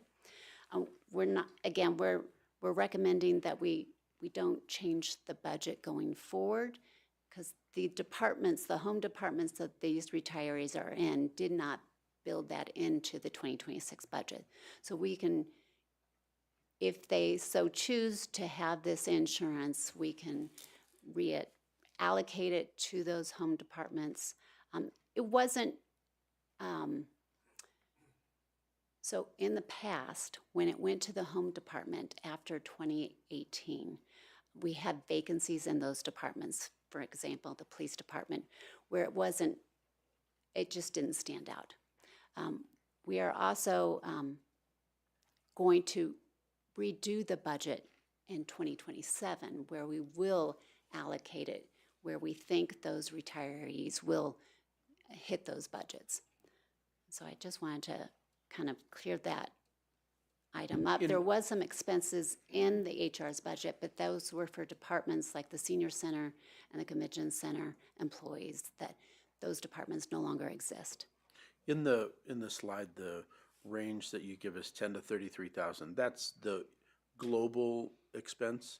That's been the actual in the years that. For everyone that would be, so that's, okay, just to give me, Correct. that's not per. Yeah, if I could just liability. clarify, we have to budget annually or have budgeted annually for anyone that that benefit, they might be able to take that Yep, I benefit get that. in the year, Yep, in any gotcha. portion of that year Yep. in which they qualify. The 10,000 to 33,000 is those that did take advantage of Okay. the program. Okay. Those are the actual costs. The 51 and change, I think it is, thousand that's in the Potential HR exposure, budget is what is projected if everyone that is eligible takes that benefit for the full allocation of that year that they would be eligible for. So Thank you.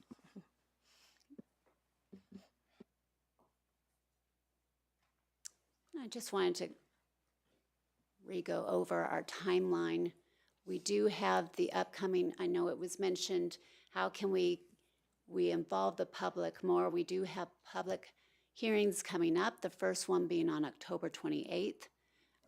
Those will be published in the newspaper as required. And then the second one, and hopeful anticipated approval on November 12th. Again, we have a steadfast deadline of December 15th to submit our property tax levy appraisals to the county commissioner. And then the 31st of January and the next year is our deadline to submit our adopted budget to the state. And then we will be providing our digital and physical budget documents to the public in January. And that is, I am open for any questions, but that's the end of our presentation. And it can encompass all the presentations that we've had in the first and second day. I don't have a question at this point. You guys have done a great job at answering questions throughout, but I 100% agree with you. I think this is the number one, to me, the number one most poignant responsibility of the town board, and certainly of the town government, spending $85 to $88 million every year and deciding how that's prioritized. So I just want to thank you and the staff for all the work that goes into it. I know it's really extensive. All of the detail that we get, all of the different preparatory documents, the consistency in presentations, your ability to answer questions is really appreciated for such an important job. So thank you for a great first round. I'm sure we'll have lots of questions and things as we move forward during the public hearings, but it's been a great start. So thank you for all the work. Thank you, trustee. I do want to thank all of the staff. They've worked very hard, and the trustees as well. It's a lot of documents to go through, so I appreciate all of your due diligence on that. I do want to add my kudos. It's not easy to come into a new organization and wrap your arms around an audit and a brand new budget process right off the bat. And Tammy's done a fantastic job with that, with the help of Laura, who's been an invaluable resource. So I feel very good about this budget. I also want to thank Jason, Dan Weber, Kate Miller, who's our public information officer, and Susanna Simpson, who round out our overall budget team and help make sure that the information is presented clearly and accurately, as well as all of the departments that put together their budgets. It's a lot of work to get us to the point we are today. Well, good. Great job. Great job, everybody. Some of them have left, but very well organized. I think this board, this is kind of the second time around through the process with this specific board, which helps the cause a little bit. Yeah, we have the public hearings that will come up, and that'll be the last rubber on the road, I guess, when we get to those pieces. Thanks so much. This Thank you all. budget session is adjourned. I don't have a gavel.